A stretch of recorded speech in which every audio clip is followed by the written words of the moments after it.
Good afternoon. It is 1 o'clock on this Wednesday. Thanks so much for joining us for Fox 5 News Live. I'm Tyler Fingert. It is a busy afternoon here in Atlanta. We are monitoring two major stories right now, and I want to show you the first one. Any minute now, we are expecting to hear from Georgia House Speaker John Burns. He'll be speaking ahead of a special session that will take up redistricting.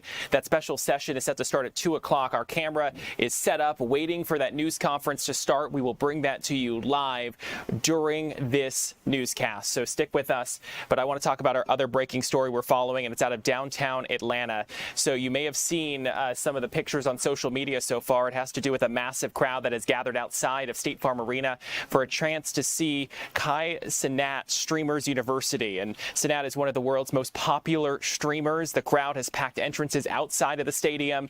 Since our 11 o'clock hour, we were bringing you live pictures from Fox 5 News Live from Sky Fox 5. Our chopper was high over the scene. Our Annie Map, as you can see, is standing by live outside of State Farm Arena. Annie, what can you tell us? What are you seeing and what are you hearing? Hey, Tyler, thousands of people have been out here for hours hoping to get their chance to audition for Kai Cenat's Streamer University. This is a platform that is online for people who want to become popular streamers just like him. Just take a look at the amount of folks that are waiting outside State Farm Arena to try to get that chance to get inside. Auditions are supposed to start at 1, but there have been issues here with crowd control, with people pushing, running over and stepping on other folks. We know Atlanta police has a heavy police presence out here. They have had to arrest one person for being in the middle of the street. They're being very strict with these folks who have showed up for this event. We know Kai was originally supposed to host this yesterday at Georgia State University, but due to the amount of people who were out there camping out and who planned to show up, he had to move it to a larger venue. That is why it is here today at State Farm, but we're still seeing just thousands of people who have showed up. I spoke to one guy. He tells me he showed up at 4 o'clock this morning. He actually camped out. He had an air mattress out here, and his friend is the one that ended up getting arrested for being in the middle of the street here where you see all these Atlanta police officers. APD says they are taking this very seriously. They are asking people to please be safe and to respect others, because earlier today we did see a lot of that pushing and shoving that caused some of these streamers who came to audition to just wrap it up and go home. It's unfortunate because a lot of people who showed up here super early, some who were the first 10 in line, tell me that they were all kicked out at one point due to the amount of shoving and pushing that was going on, and they were told the event would be canceled, but then it was brought back on, so then they lost their spot in line. So a lot of frustration. This is expected to go on possibly for hours. I mean, you can just see the amount of people who are trying to get their chance here, Tyler. Obviously, there was that initial event supposed to happen on Tuesday, but they didn't have that permit, and it was unpermitted, so they told everyone to leave. Are we expecting this to possibly get shut down? Have we heard from Atlanta police or anything?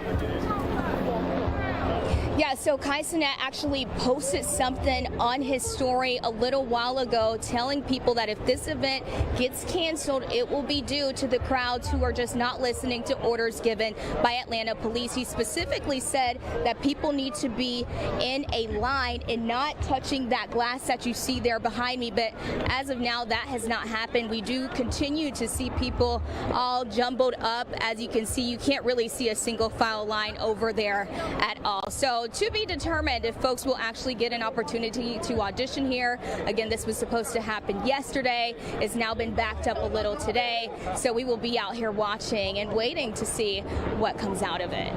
Does anything strike you about what you're seeing out there? I mean, obviously, so many people are trying to get that audition and trying to break into the streaming world. I mean, it just goes to show you just how many people are out there. But anything striking you for what you're seeing?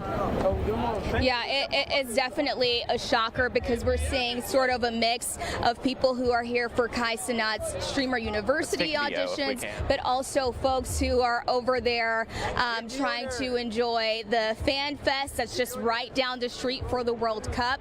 I know some people have said that they are thankful, that there wasn't a World Cup game scheduled here in Atlanta for today, just because the crowds would have been even more massive than what we are seeing. Again, we know APD has had to make an arrest so far, but they are asking people to just be as safe as possible, to follow orders, because they don't want to have to do that. Annie, thank you so much for the update and giving us this perspective. We do appreciate it, and we'll let you get back to information gathering as this event continues. I know you'll stay on top of it, and we'll see you, I think, at Fox 5 News Live at 3 o'clock. You'll join us once again. I want to take you back to the state capitol, where right now we are anticipating a news conference to begin any second with Georgia House Speaker John Burns. He's going to be talking ahead of a special session that is going to take up redistricting.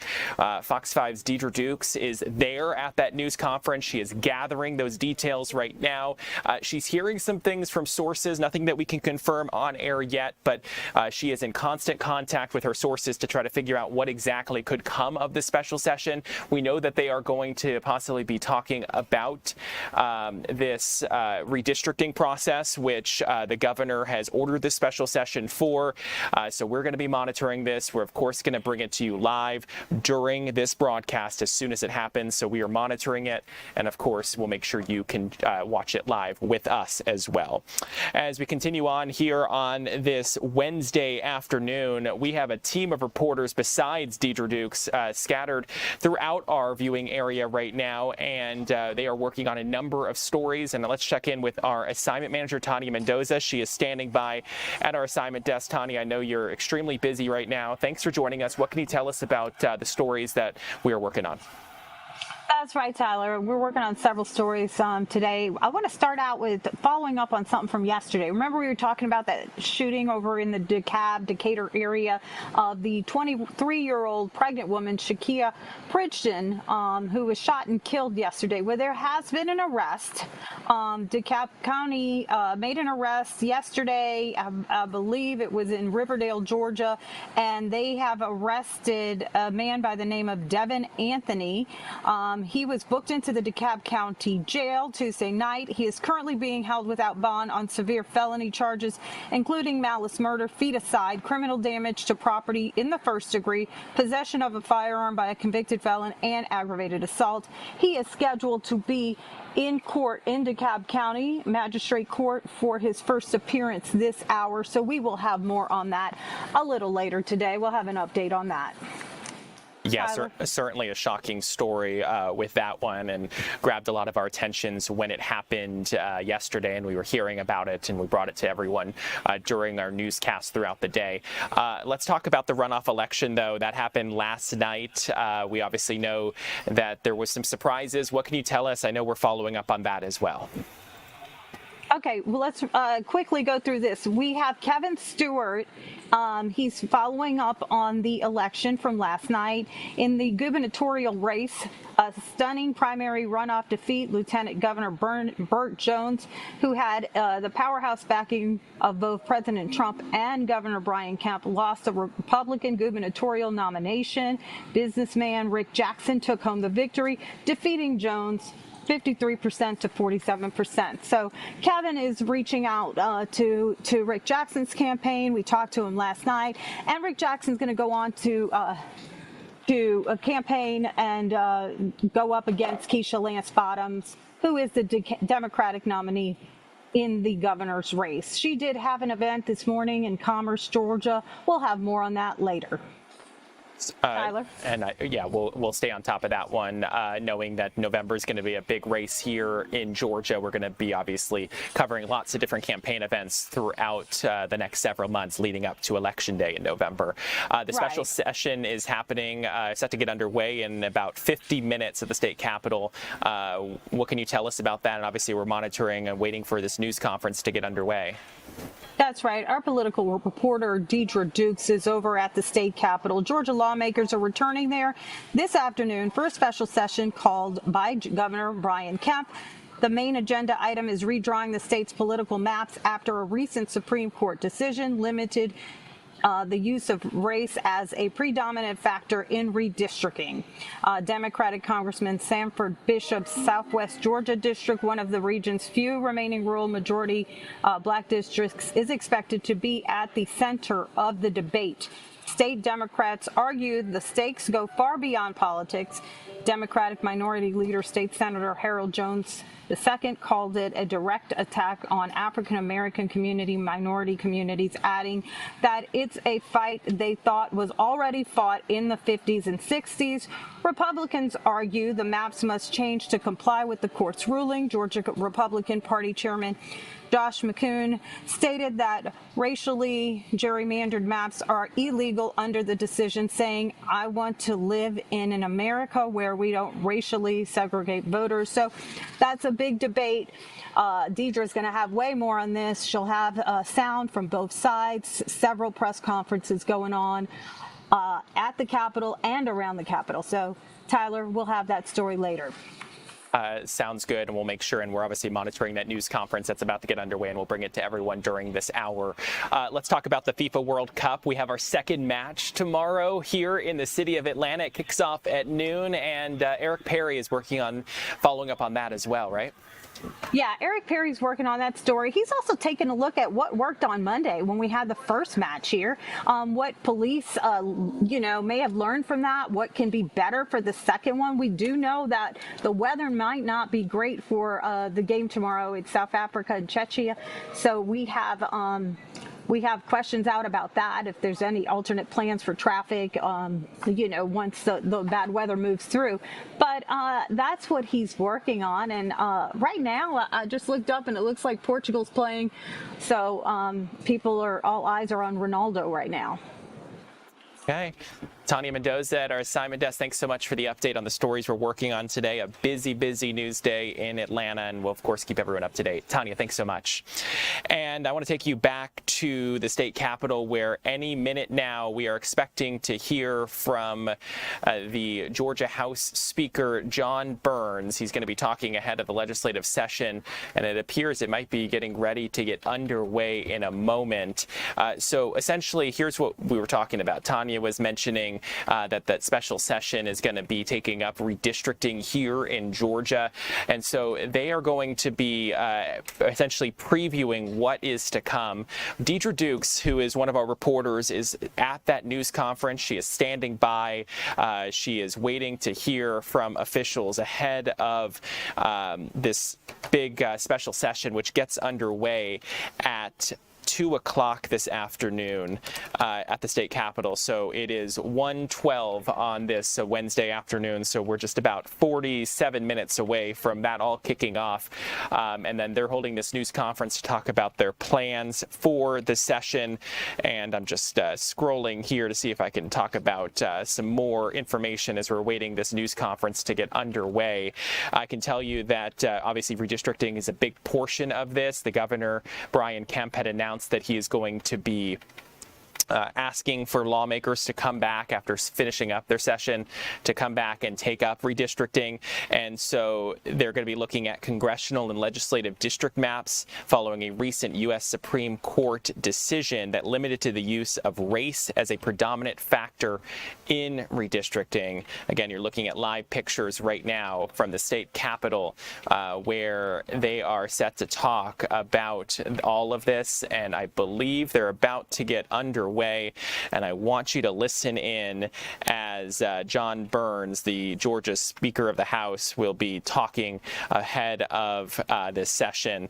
And so there's a lot at play here. So there's a lot to do. Obviously, President Donald Trump has been pushing for redistricting. And so this was brought on by the governor ordering lawmakers to come back for this session. And obviously, they're going to be talking about that. So this session, though, is obviously down party lines because Democrats and Republicans obviously have different views on redistricting here and how this should be accomplished.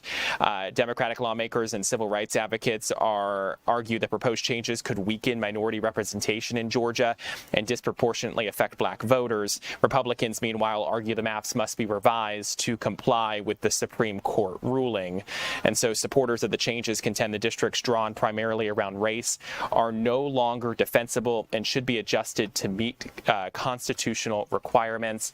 So it does appear that Georgia House Speaker John Burns is speaking and is getting underway. Let's take a moment and listen in together.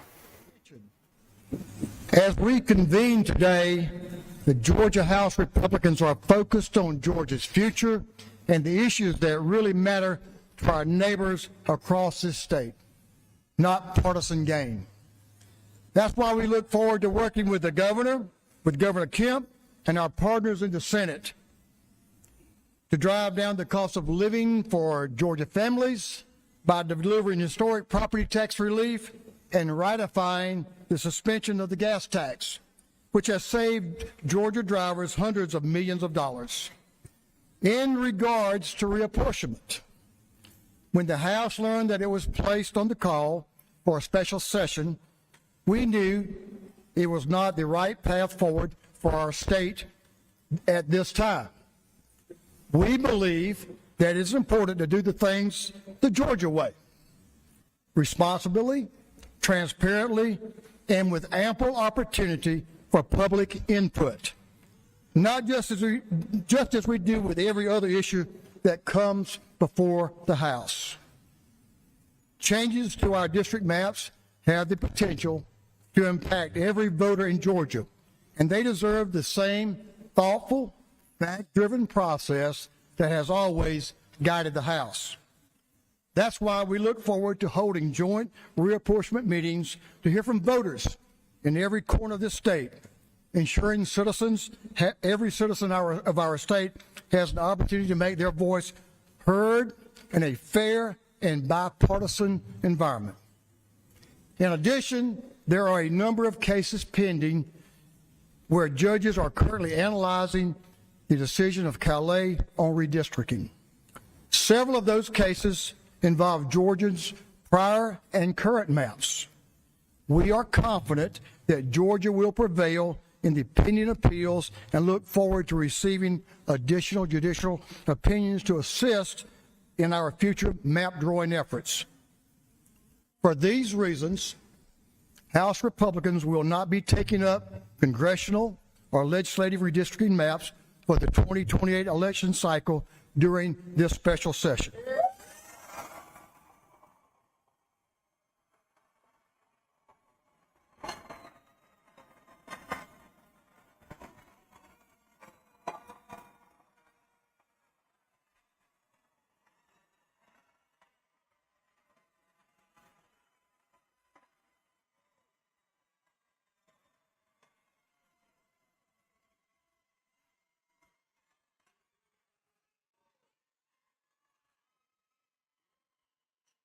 Yeah, well, thank you for the ovation.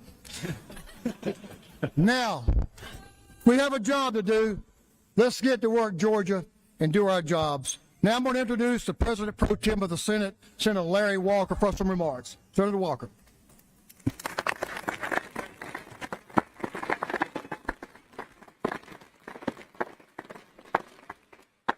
So good afternoon.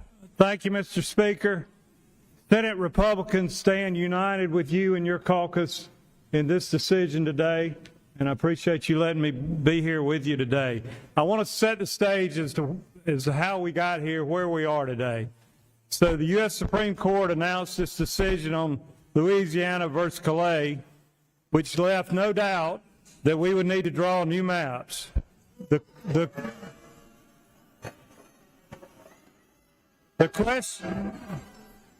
question was when. The question was when. It was important for Governor Kemp to immediately give our voters clarity that we would adhere to the Purcell principle, meaning the 2026 election cycle in Georgia was already underway. So any federal court ruling affecting elections would apply to the next election cycle in 2028. In his call for the special session, the governor asked the legislature to consider redistricting for 2028, along with addressing other important issues like property tax relief, the suspension of the gas tax, and ensuring election integrity. With that as context, it should be noted that the timing of the Clay decision puts Georgia in a very different position than other states that immediately responded. They weren't in the middle of their elections like we were. We believe it would be wise to allow the judicial process to further develop in other states and evaluate how courts rule on newly adopted district maps elsewhere. With this guidance, we are confident that Georgia's new districts will ultimately withstand legal scrutiny and that Georgia will prevail in defending these maps before the courts. For these reasons, the Senate sent a letter to Governor Kemp this morning informing him we will not take up redistricting during this special session.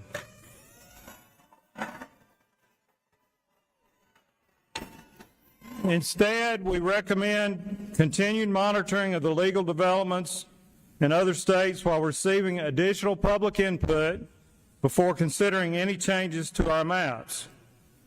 Because any changes to our current congressional or legislative districts would not go into effect until 2028, we believe it is prudent to take the appropriate and necessary time to do this important duty the right way and not to rush through it.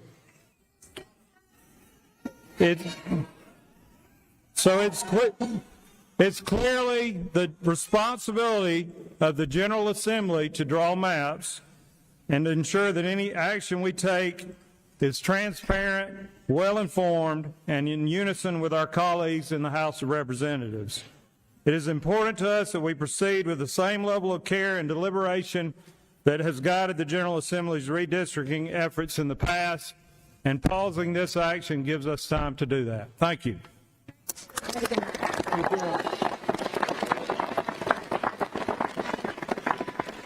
Thank you, Senator Walker. Thanks to our Senate colleagues, House colleagues.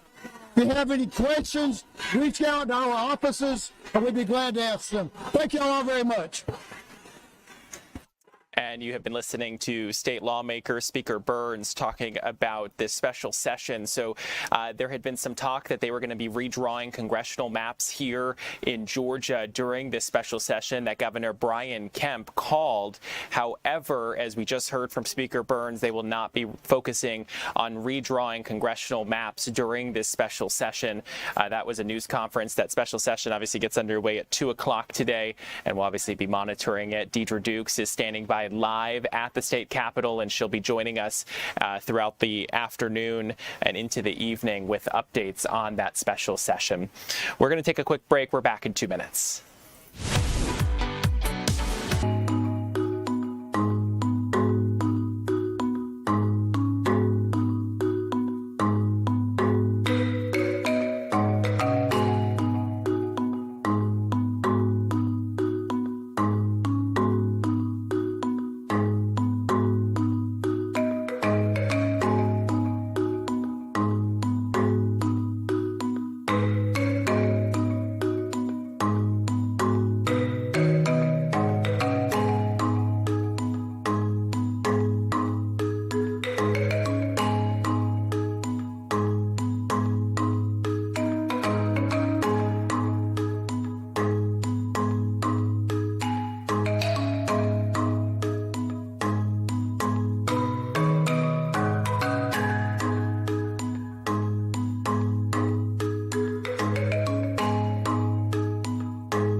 After a wet Wednesday or wet Tuesday, we are now a little bit drier today. There's some showers that we've seen on the radar throughout the viewing area here in North Georgia, but tomorrow things are going to change once again. Let's take a live look outside. You're looking at Cobb County, Truist Park.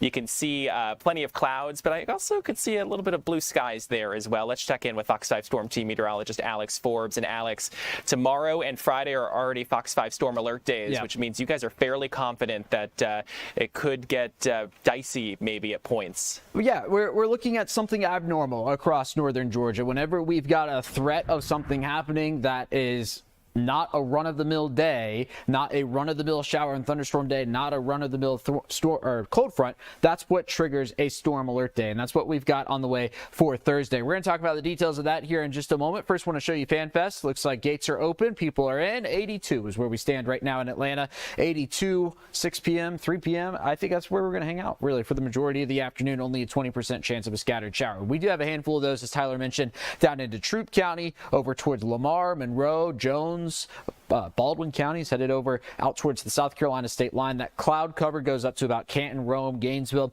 Then you've got clear skies up towards the north where you're hanging on to 78 right now in Blue Ridge. But take a look at the big picture here. This is Tropical Storm Arthur just behind where it says Fox 5 News Live. It's not a strong tropical storm, but it is going to be a rainmaker for us here in the days to come. Not so much this afternoon. We got the game resuming at the top of the hour. Yesterday's Giants-Braves game was rained out. We'll pick it up in the second inning, and we'll have a nice afternoon for it. We'll also have a nice evening tonight before we get to tomorrow. So here's the big headline, the rain threat over the next couple of days.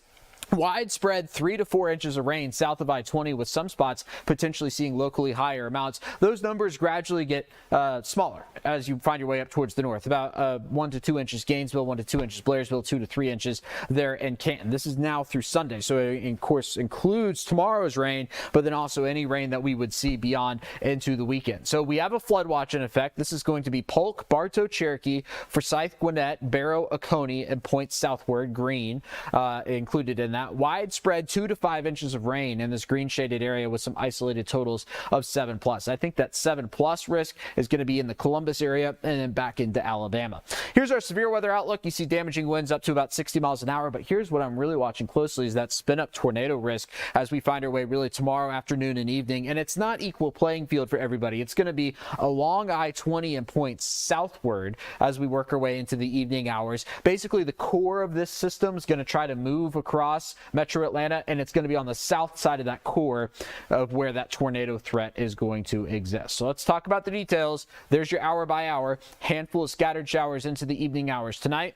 This is getting into tomorrow now, waking up to some cloud cover and already a handful of showers around for kickoff over at the FIFA World Cup. Of course, if you're headed out to FanFest, anything like that, I would keep an eye on the forecast. And then I expect the steadiest of the rain to arrive 4 or 5 o'clock tomorrow night. These are going to be the tropical downpours. And it's this band right here that I wouldn't say overly concerned about, but I'm going to be watching closely for that spin-up tornado threat. But notice you're getting that arcing feature there. That could pose a damaging wind risk as well. So that would be 6, 7 p.m. to about 11 p.m. before it exits off into South Carolina, and we're left with just some scattered showers and some cloud cover for Friday morning.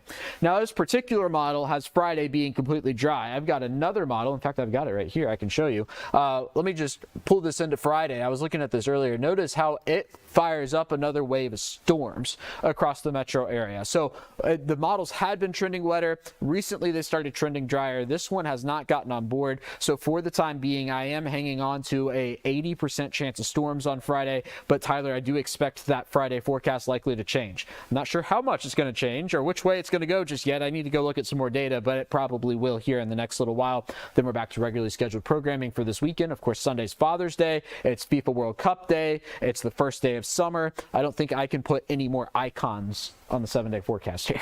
I mean, come on, try. I'm sure you can. I probably could. You're the man behind the graphics for us here at Fox 5. I'm sure you could make like 12 more things and it would still look great. Yeah, okay. Well, thanks. I appreciate it. Alex, thanks so much. We appreciate the update. I know a lot of people are going to be watching the forecast and you'll keep us up to date. Yeah.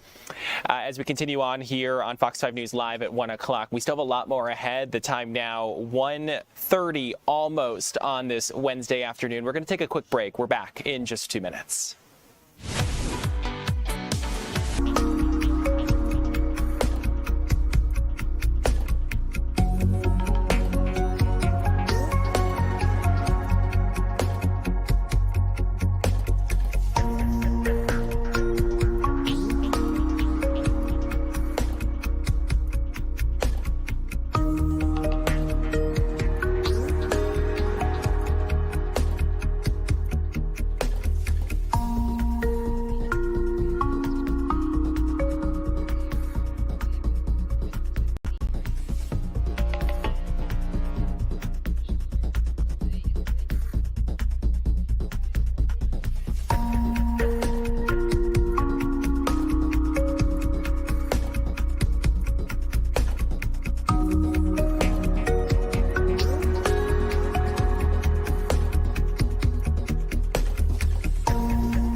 Welcome back to Fox 5 News Live here at 1 o'clock. We're so glad you're here. I'm Tyler Fingert. I'll be guiding you along for the next half hour as we continue to follow the news that is going on here in our area. I want to talk about something that happened live on Good Day Atlanta this morning. It was an exclusive that our GDA team brought to you if you're watching the 9 o'clock hour. It was related to the growing demand and record attendance figures at Atlanta Dream Games. Morgan Shaw Parker, President and Chief Operating Officer of the Atlanta Dream, joined Caitlin Pratt on Good Day Atlanta, and take a look at this announcement.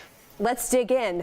What you got? What you got? Right? Breaking news. Big breaking news. Yes. Well, we're so excited. As everyone knows, we've played 5 games, or we are playing 5 games in State Farm Arena. So moving up from Gateway to State Farm Arena, we are adding one more, which we're so excited, on August 3rd. And it's actually going to be in honor of our own Angel Reese. We are making it Barbie Game Day. And so we are so excited to bring Barbie to Atlanta. We're going to celebrate all things Angel, all things the Atlanta Dream, and adding a 6th game to State Farm Arena, which we fully expect when we go on sale at noon today, that it'll be a complete sellout, 17,000 yet again. Yet again, and I love that. That says so much about the Atlanta Dream, and also just about the momentum that women's basketball has right now. Talk to me a little bit about that. Yeah, the growth has been absolutely phenomenal. We've been under new ownership for about 5 years now, which seems like it went by in a second, but the growth has happened year over year over year. We've built brick by brick, and Atlanta and the Southeast has really been coming out of the woodwork. Now we can say we've got 31 fans from 31 states driving in, flying into our games on a regular basis, and it is so much fun to see this fan base growth. We've had all metrics across the board grow over year, and especially with our new addition and our re-signing of our core 5 players. We've just seen magnificent growth this year, so it is only appropriate for us to move yet another game as we're busting at the seams in Gateway Arena. Everybody knows, man, we want to go experience the game. They can't get tickets. There's wait lists for our season tickets, and so it was very fitting that it worked out on the 3rd with a game against the Las Vegas Aces for us to move this game. I mean, being sold out, a good problem to have, but you want to be there for the fans. Yeah. You want to have everybody rooting on the Dream. So many WNBA teams have mascots to help, of course, with the excitement, build engagement. Are there any plans to introduce an official mascot? I should have anticipated that you were going to ask me that. You know what? We are definitely working on it, and we are definitely taking fan input. When you're named after Martin Luther King Jr.'s speech, the Atlanta Dream, you've got to be real careful on what that mascot is, and that it represents the fans, the city, and the excitement and the momentum around this team. So don't worry, we got something in the works. You're looking at the sentiment right now. Okay. So All-Star voting is underway, and you already mentioned just those key players. They have several players with strong cases for selection. How exciting is that for you guys? It's amazing. We are literally nominating all of our starters for All-Star nominations. And so in order to vote, we are encouraging everyone to go and vote. It's a little bit of a new process. You go to WNBA.com, and then you've got to vote there. So they're aggregating all of it there. But it's incredible to have that much talent on the court at every single position, and to have the depth in the positions that we do. So I'm really excited to see what happens for All-Star. And, you know, the team has had so much momentum following, we mentioned this, the acquisition this year of Angel Reese before the season. And there's a reason for the pink here. You guys announced. There's a reason, yes. She, fans, many of them know her by the nickname Bayou Barbie. But we were thinking, we're talking in the newsroom, we need to Atlanticize this. Can we do Peachtree Barbie, Buckhead Barbie, Beltline Barbie? We like alliteration. We like alliteration. I love this. This is the biggest question that we have to answer, and I think Angel's got a few opinions, but she's always open to having Atlanta give her the name as well. Well, we're just so happy to have her here for sure. And the Dream facing off against Indiana, Caitlin Clark this coming weekend. What do you think the atmosphere is going to be like? What do you anticipate? Well, it's highly competitive. I think from a fan base perspective, from an on-court perspective, we play Indy tonight, so it's really interesting. We play Indy back-to-back tonight, and then we play them again at home in State Farm Arena on Saturday. It's a 1 o'clock game, so really excited. There's still a few tickets left, but we are on track for sellout for that game as well. And then we play Toronto again on Monday, so really excited for these matchups. But yes, the Indy game with Caitlin Clark and that team, they are just on fire, and it is just incredible basketball to watch, and the fan atmosphere is magnificent. I mean, when you think about how many fans come out to support the Atlanta Dream, there was a time where the cheers were all for Caitlin, but I think Atlanta has shown up and shown out, and now you hear just as many cheers for the Atlanta Dream, which is incredible. What a time to be a fan. All right, so last question. When fans look back at this season, 2026, what do you hope they'll say was the defining moment? Is there a defining moment right now for the organization? You know what, I have a really strong opinion about this year, and I'll go back to our condensed off season because of the collective bargaining agreement. I think that this is going to be such a pivotal year because of the signing of the collective bargaining agreement and getting women paid in the Women's National Basketball League at the level that they should be paid. It's a defining moment not just for basketball, but for women everywhere. And I truly believe, just like Title IX had an impact well beyond sports, this year will have that impact, and we'll look back on this year as one of those defining pivotal moments. And that's a powerful last statement. I appreciate that. Morgan Shaw Parker, the Atlanta Dream, thank you so much for being here. Thank you. And the Atlanta Dream taking on again the Indiana Fever tomorrow in Indianapolis. Then the two will face off again Saturday back home at State Farm Arena. Again, that game time 1 p.m. Tickets are still available August 3rd. Yes, the Dream facing off against the Las Vegas Aces at State Farm Arena. That game added. And don't forget to cast your vote. Send your favorite Dream player to this year's All-Star game. You can cast your vote now through June 27th. We have more information for you. Just head to the website, fox5atlanta.com. Look for this story under the Good Day section. Yeah, and again, find all the information on our website, fox5atlanta.com, Good Day section, and that story certainly doing well on our website today. And let's bring in our Jamison Moyer. She's one of our digital content creators to talk about what you guys are clicking on fox5atlanta.com and our free Fox Local app. Hey, Jamison. Hey, Tyler. How are you doing today? I'm doing great. The weather, you can see some sunshine outside of our windows there, better than the rain we were looking at yesterday. Maybe I'll get to my car without getting poured on today.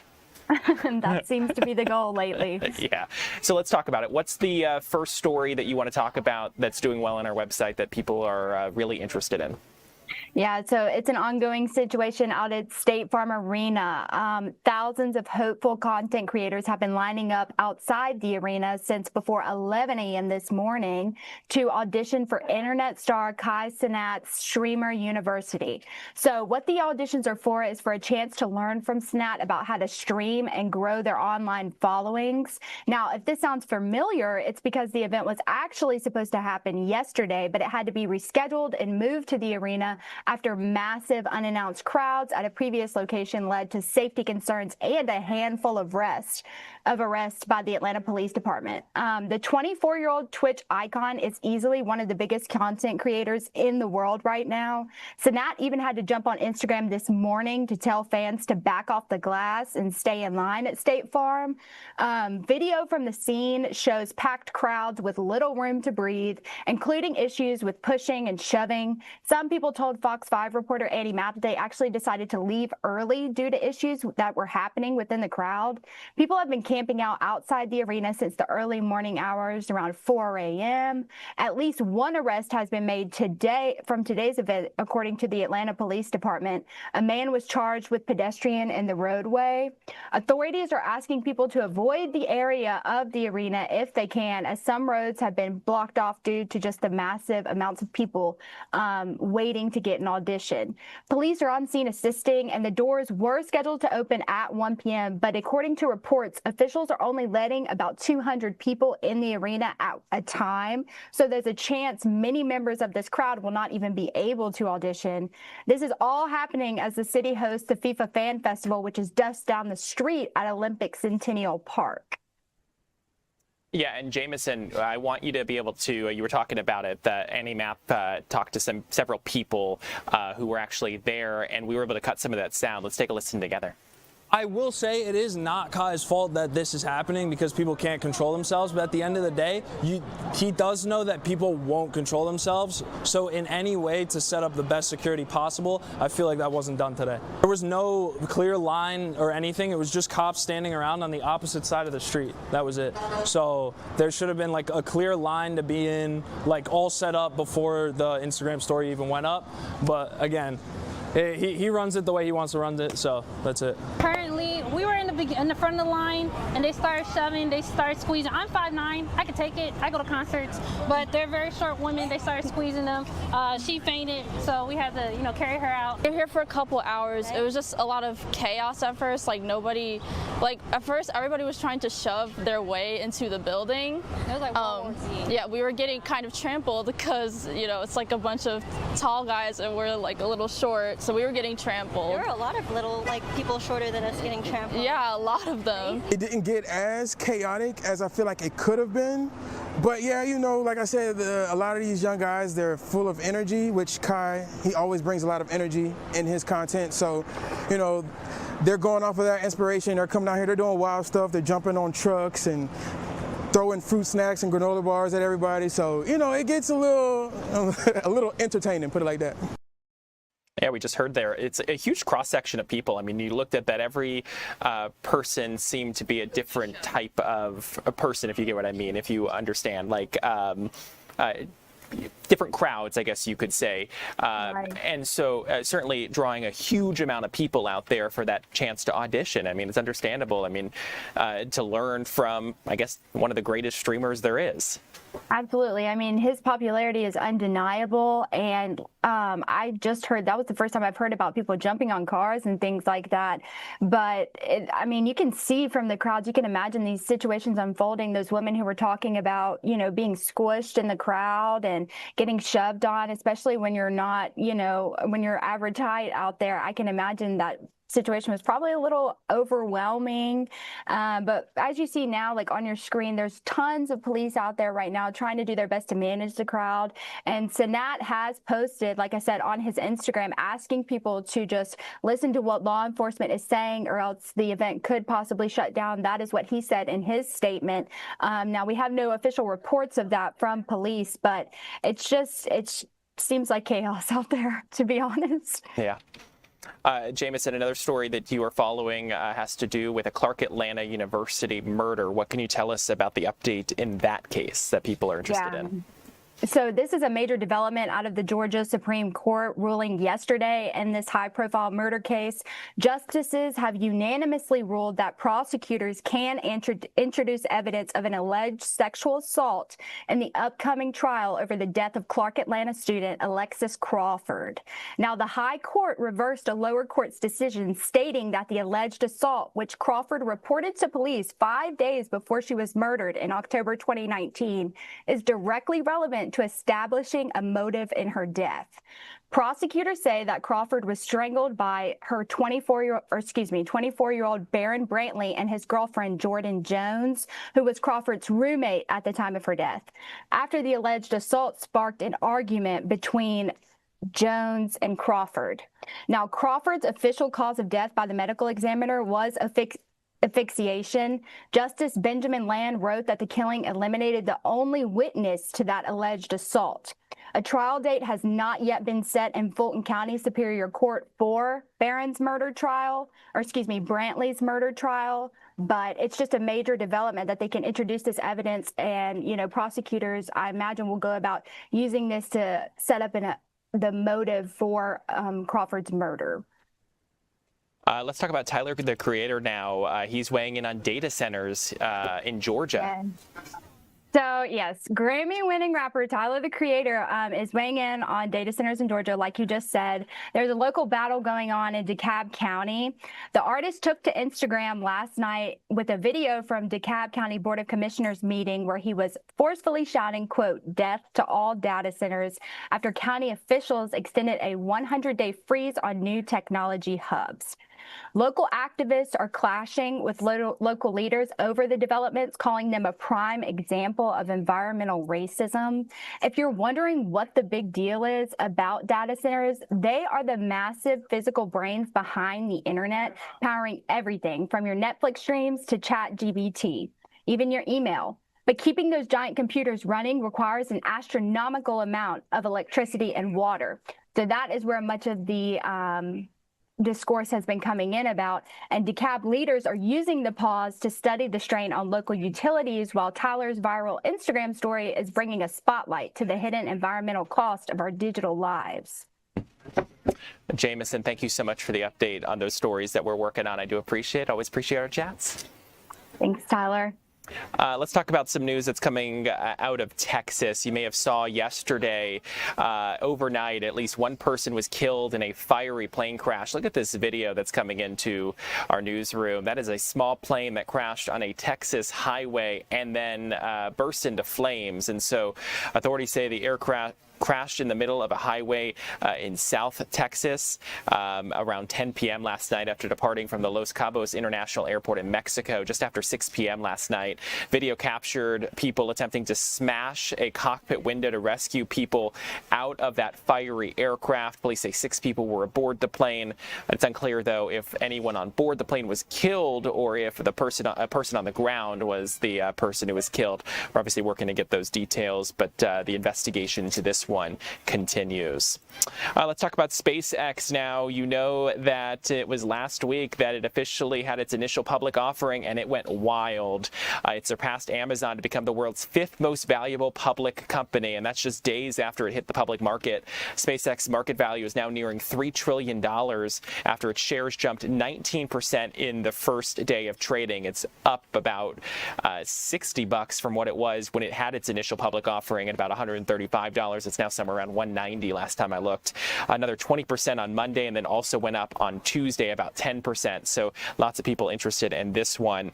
And let's switch it up a little bit. I want to talk about something that's certainly going viral online. I did a TikTok earlier. I put it on Instagram and Facebook as well, talking about Chick-fil-A and Jersey Mike's subs. Listen to this. If you live in Georgia, this is going to feel a little personal. For years, Chick-fil-A has been the king of fast food customer satisfaction. After all, the chain got its start right here in the Atlanta area. But there is a new #1, according to the new American Customer Satisfaction Index. Jersey Mike's has officially claimed the top spot as America's favorite fast food chain. And I know some people were commenting on the post that we did earlier that Jersey Mike's is not really fast food. It's more of a fast casual, but during in this index and this customer satisfaction index, they classified fast food and fast casual kind of as the same type of place. So Jersey Mike's scored an 84 out of 100, edging out Chick-fil-A, which came in at 83. And so the rankings are based on more than 16,000 customer surveys collected over the past year. The report says Jersey Mike's has built a loyal following with a simple menu, strong customer service, and rapid expansion across the country. Chick-fil-A, though, is still pretty high up in those rankings. They're just 1 point behind Jersey Mike's subs, but essentially the king, i.e. Chick-fil-A, dethroned in this latest index that came out. So the real question is, are you team Chick-fil-A or team Jersey Mike's subs? Let me know.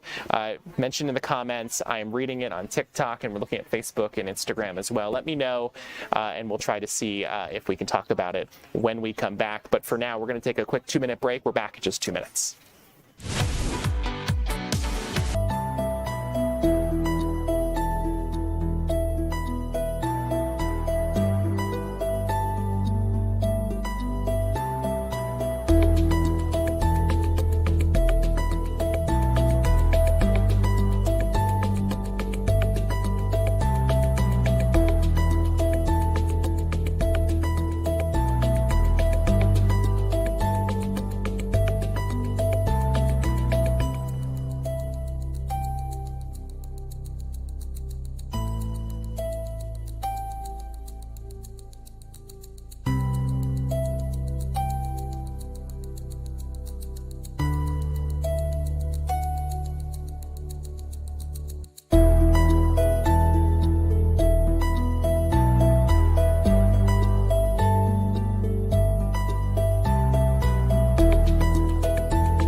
So I'm reading through some of the comments from this Chick-fil-A and Jersey Mike's conversation. And so a lot of people are saying Chick-fil-A, Emilio on TikTok said Chick-fil-A doesn't hit like 2016 anymore for real.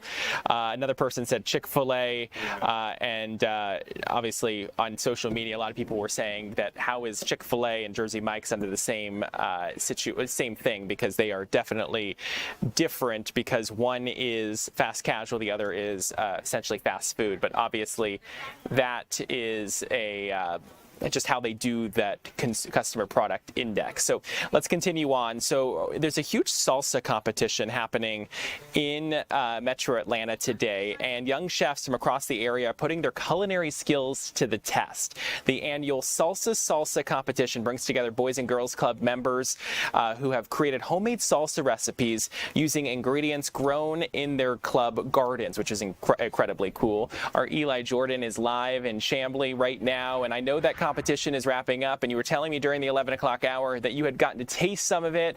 Do we know who won yet? And was it the Verde like you were liking? Well, disappointingly, no, it wasn't the Verde, but they came in second. So that's good with me. You never don't want to be number one, because, they're always hot on your heels trying to catch up with you. But yeah, the Verde made it second. They've wrapped up. They've actually cleared out the gymnasium here at the Boys and Girls Club of Greater Atlanta, the Metro Atlanta. And, it's their 11th annual Salsa. I got some video there. We got some VO, if we could take that, of the event going on, all the different salsas and stuff. And we had Willie's Mexicana Grill was helping, a sponsor of this, and this was also funded by the Atlanta Falcons Youth Foundation. And they had the judges was the president of Willie's Mexicana, the president of the WNBA Dream, and former NFL's Atlanta star Justin Blaylock. They were the three judges, and the winner of the salsa competition was the Howard Warner Noonan group. Those two boys and girls clubs in that area, they teamed up together, the Howard Warner and Noonan. And I spoke with Brianna Montgomery, who is the coach, and this is what she had to say about winning the salsa. I was so excited, mainly for my kids, because it was for them, so I was so happy for them. But our award-winning salsa was our sweet heat, which was kind of different. So once we were making it, the kids was kind of iffy on it, but I told them, like, adult taste buds are different from kids. So our adults really enjoy our sweet heat salsa. Let's take a look at it. Shout it out. And this is our winning one. Yes, and it has peaches in it as well. Peaches, like a taste of Georgia. Yep, and honey. What was it like to work with these kids? I mean, were they amazing? Fun, yeah, they are amazing. They were very hands-on, eager to learn. And they were just, I'm really just so happy that they won, because they were so excited to come today. So I'm very happy for those. How you think they're feeling right now? Excited, very excited. Are you going to be going to Willie's to check out your salsa on the menu? I am, and we're going to have this one, our sweetie. We are going to have that one. Show it to us again. Okay. Oh, yeah. Oh yeah. They're gonna. The winner will have their salsa on a menu at a select Willie's. So check out the Girls and Boys Club of America website and find out where that salsa is going to be at which Willie's location. Tyler, I'll kick it back to you. Eli, thanks so much for a look inside, and thank you guys for streaming along with us for Fox 5 News Live at 1 o'clock. The news will continue at 2. For now, I'm Tyler Fingert. Ariel Onstott will be taking over, and Tom Haynes at 3. Have a great rest of your day.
Welcome in, everyone. I'm Ariel Onstadt. Thanks so much for being here live with us at 2 o'clock on your Wednesday afternoon. We've got a lot of news to get to. We're going to talk about the latest with redistricting here in the state of Georgia, what leaders here on the state level are saying about why they're pushing that after a special session regarding redistricting was supposed to happen today.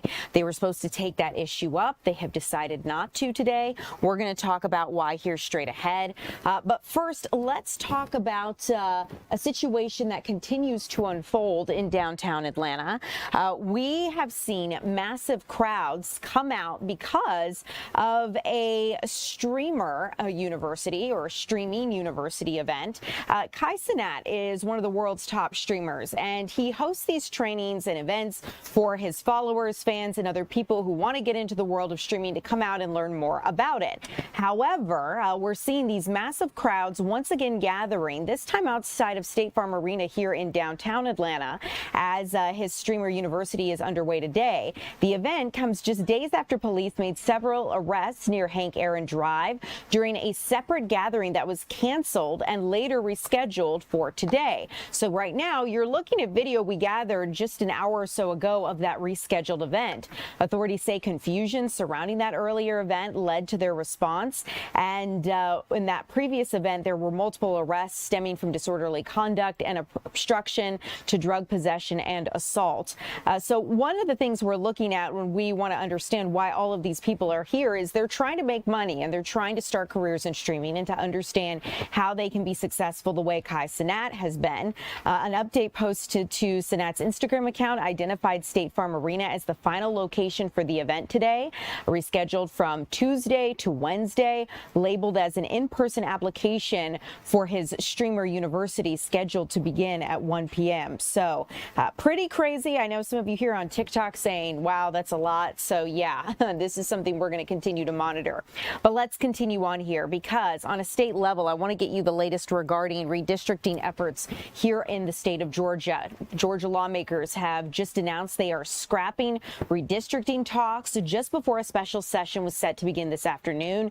House Speaker John Burns says Georgians need time to make their voices heard on this issue, and lawmakers need time to consider those voices. Further, lawmakers say that they want to make sure they understand legally what Georgia can and can't do when it comes to redrawing its maps. They want to observe other states that are currently redrawing their districts to understand the legal challenges they're going to face, what that is ultimately going to look like for them, so maybe Georgia can avoid some of those same legal battles when lawmakers ultimately redraw our district maps. So even though the redistricting and the redrawing of Georgia's electoral maps will not happen today, it's not really a matter of if, it's a matter of when, and that is according to state lawmakers. Take a listen to what they had to say moments ago.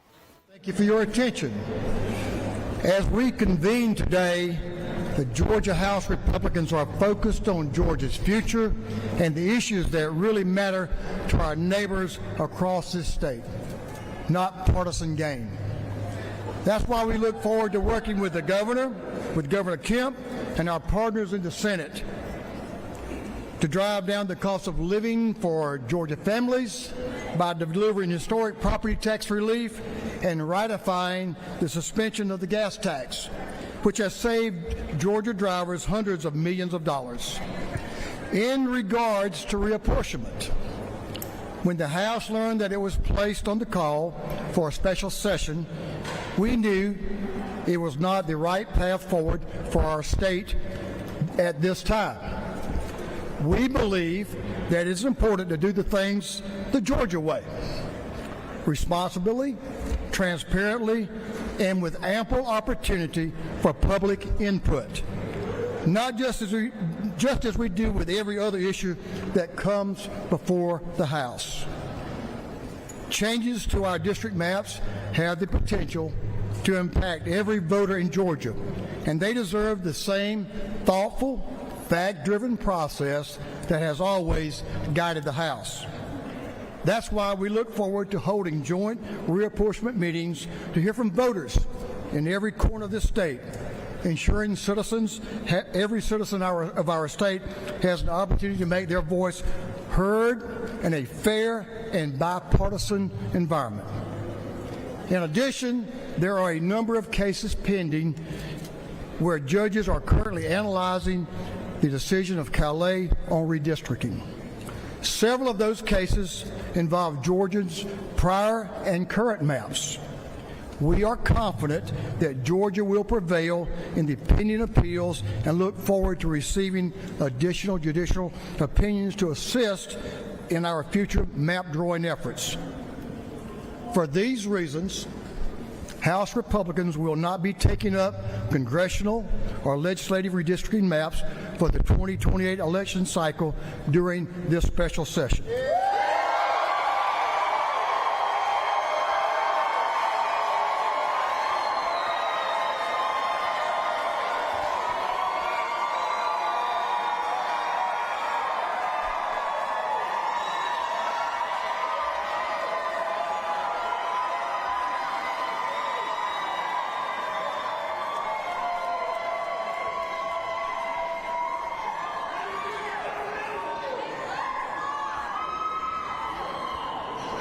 Yeah, well, thank you for the ovation.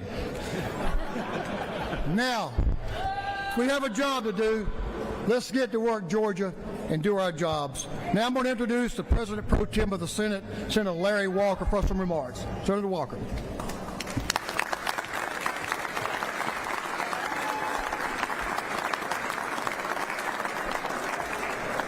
So good afternoon. Thank you, Mr. Speaker.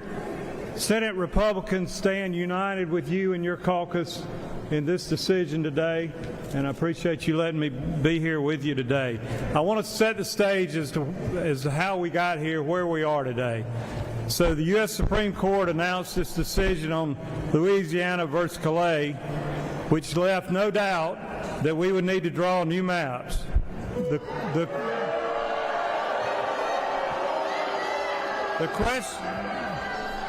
The question was when. The question was when. It was important for Governor Kemp to immediately give our voters clarity that we would adhere to the Purcell principle, meaning the 2026 election cycle in Georgia was already underway. So any federal court ruling affecting elections would apply to the next election cycle in 2028.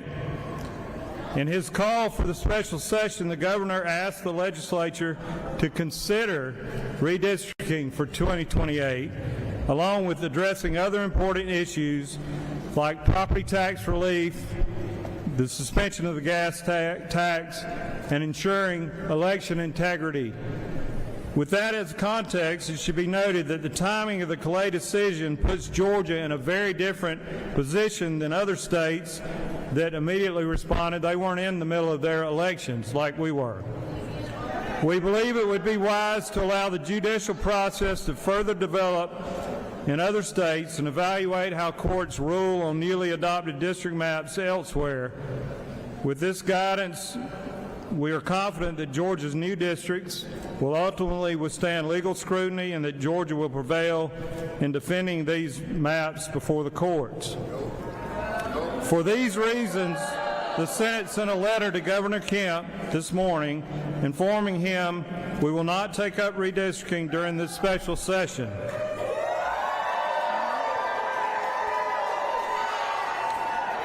Instead, we recommend continued monitoring of the legal developments in other states while receiving additional public input before considering any changes to our maps.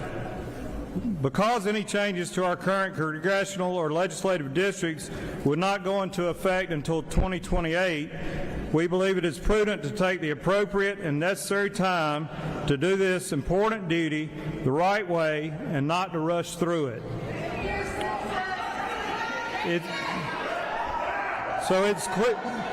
It's clearly the responsibility of the General Assembly to draw maps and to ensure that any action we take is transparent, well-informed, and in unison with our colleagues in the House of Representatives.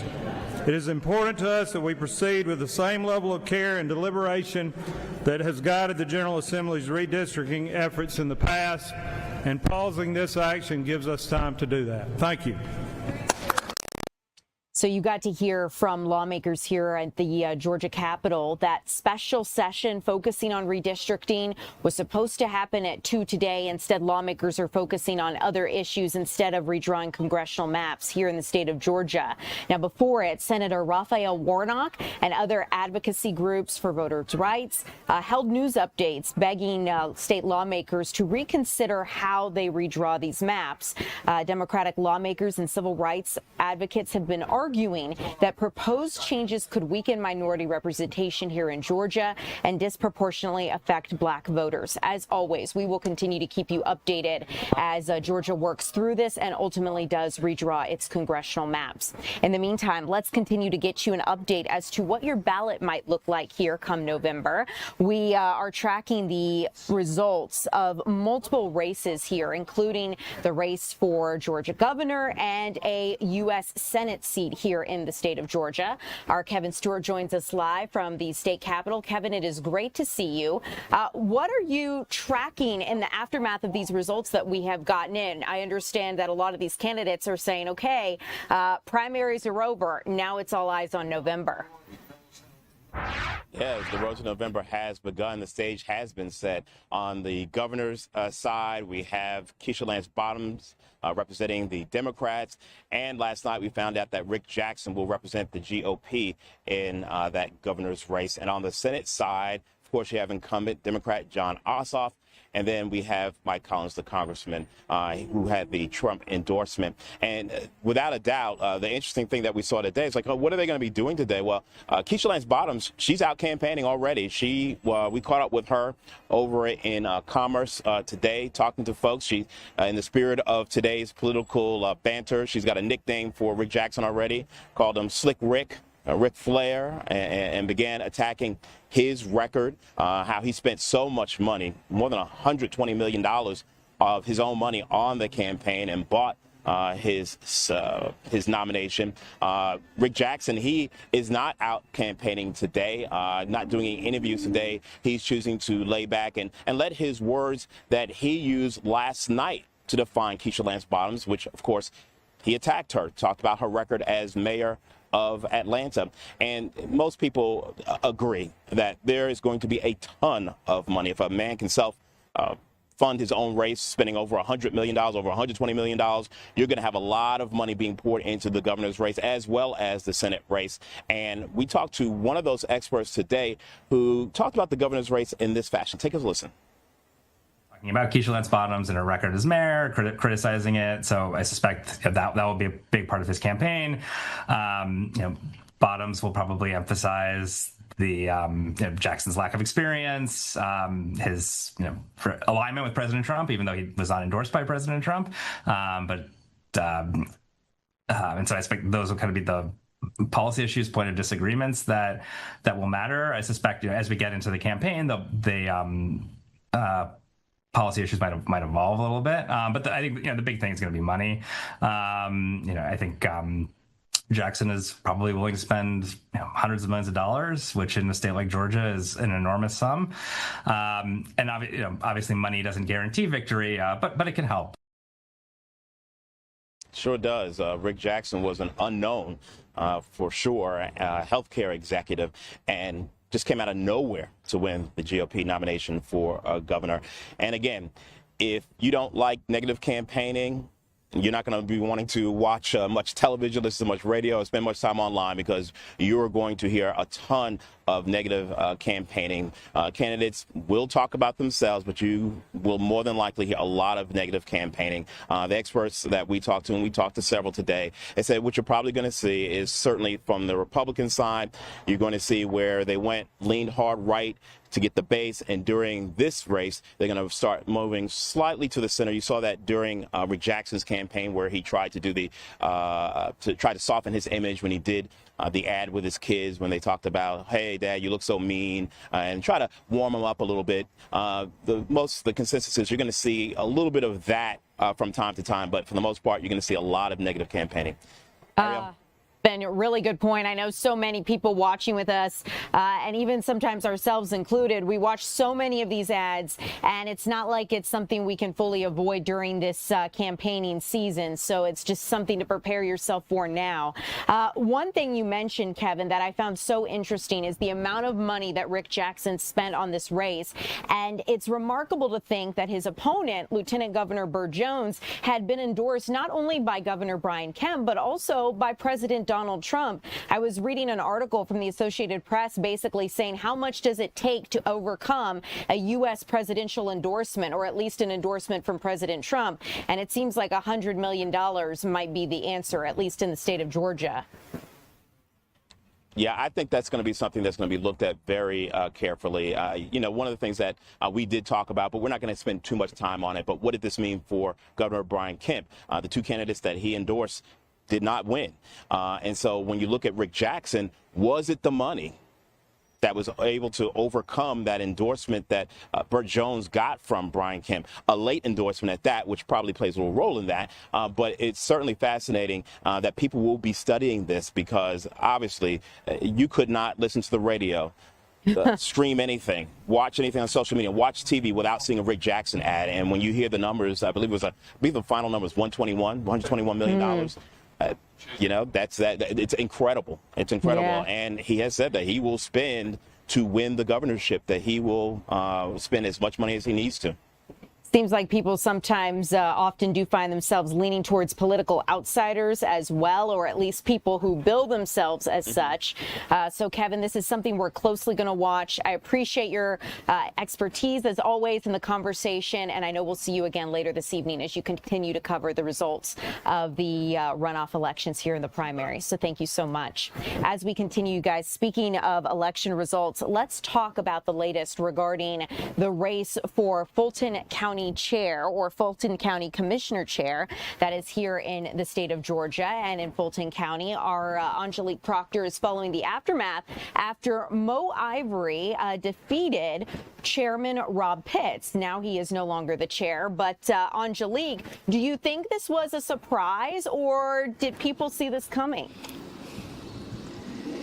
I think this was a stunner. Good afternoon to you, Ariel. I think Chairman Pitts, having been in that role for so long, having so many connections, a lot of people thought that he would win this race, but he did not. And here we are the day after the runoff with Mo Ivory as the Democratic nominee. It's been absolutely incredible. We just talked to Miss Ivory. She says right now she's feeling a whole lot of gratitude and really a whole lot of pride. She says the voters in Fulton County were really ready to move in a new direction, and that's why they gave her the victory over longtime politician Rob Pitts. And so she says that as 57 years old, she says she put in all of the work. She said she met people from all over this county, went to places that nobody had looked at before, and she said she was talking to people and connecting with them, people who had not even heard from their government before. She also said she had a very strong presence on social media, and she believes that that made a real difference because she is able to immediately start talking to people about issues and ideas and meetings in real time right after they happen, going directly to social media. I asked the former commissioner what would be her very first issue that she would address if she were to get past the Republican in November. And here is what she said. We've got to figure out where our money is. And I always said that I would do a forensic audit as one of the first things that I would do, because I can't fix those 4 issues without the funds to do it. And that's been a prevailing problem, allocating the right amount of money to fix the problems. And that's why the problems have lingered for decades. We haven't invested in solutions. And so I've got to find the money so that we can invest in the solutions finally. And so that's what I'm going to do. I'm going to look for where, I'm going to understand where our money has been spent. And then I'm I'm going to reallocate it, and I'm going to find ways to fix the problems that we have. I said the same 4 things throughout this campaign consistently, which is we need to fix the jail, fund the courts, build hospitals, and protect elections. And that's what I stayed focused on. And that's what I'll be focused on, because that's what I believe needs to happen in Fulton County to move Fulton County forward. And so Mo Ivory is the Democratic nominee, and of course Fulton County, the largest county in the state of Georgia, is 70% Democratic, and that's why political analysts believe that she will prevail in November, but she will be up against Republican Eric Tatum. She is a wife, she is a mother of 6, and a grandmother of 2. She says she is up for this challenge, and she believes that she will win in November. Ariel? Angelique, thank you so much for your insight as always and covering this race. You know, what were some of the factors? I'd love to just pick your brain briefly here if you've got a second. What were some of the factors that you feel like in speaking to some of these stakeholders and members of our community that contributed to this win that we're now seeing? You know, I talked to a lot of voters who were very concerned about Chairman Pitt's age, that he's 84 years old, and if he had won a 4-year term, he would be 90 at the end of his term. A lot of people just felt that he had served well, and it was time to pass the baton. That is something that I kept hearing over and over again. And of course, as I talked to Chairman Pitts last night, he believes that this black girl magic really came up against him, that a lot of the black female voters in Fulton County simply supported other black women.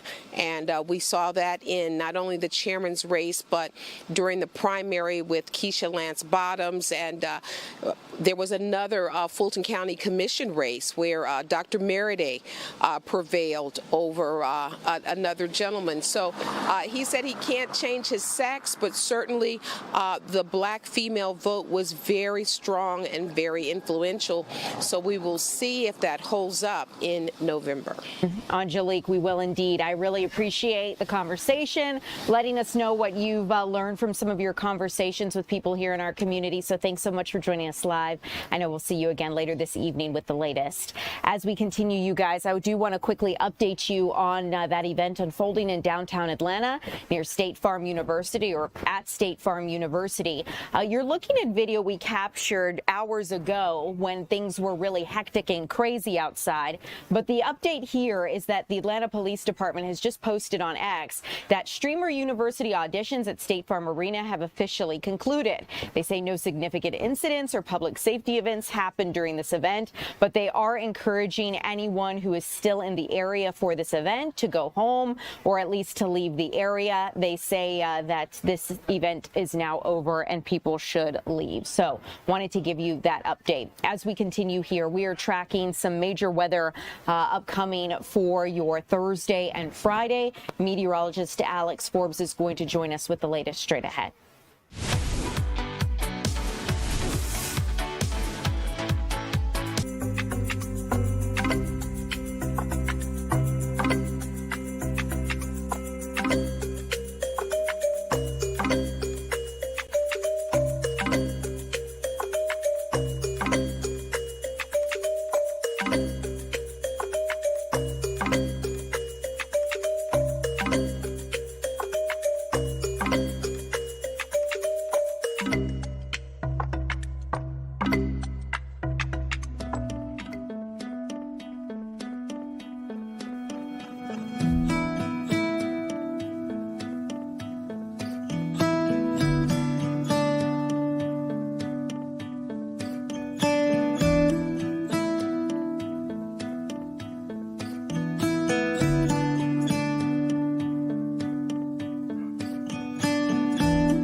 Welcome in, everyone. I'm Ariel Onstadt. Thanks so much for being here. We are tracking the potential for severe weather here in the Atlanta metro today and into Friday, or excuse me, tomorrow into Friday. So let's get out to meteorologist Alex Forbes.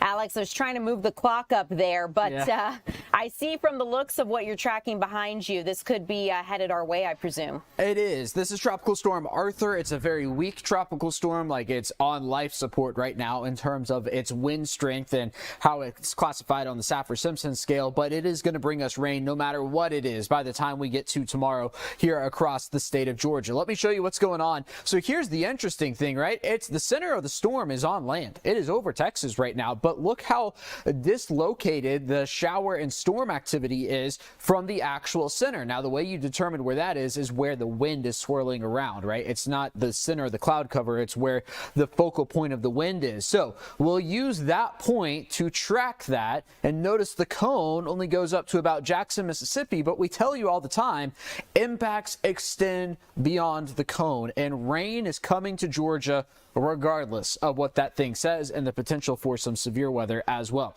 Now, the hurricane hunters are actually in the storm right now, flying around. These are the NOAA hurricane hunters. They're not the Air Force.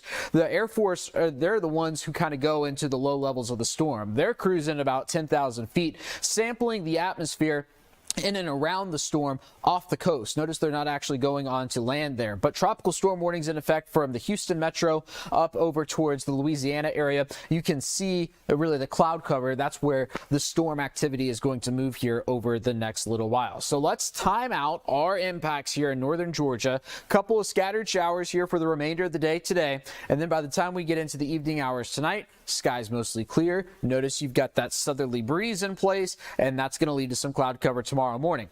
Now, this is noon. This is kickoff of the FIFA World Cup Game 2 we have in Atlanta tomorrow. Some scattered showers will be around. This will be one of the driest points through the day. Unfortunately, that rain is only going to become a little more widespread. But what I want you to watch closely is what happens between about 5 p.m. and 11 p.m. You are going to see a line of some tropical moisture come through. This is the remnants of Arthur that will have the opportunity to produce flash flooding.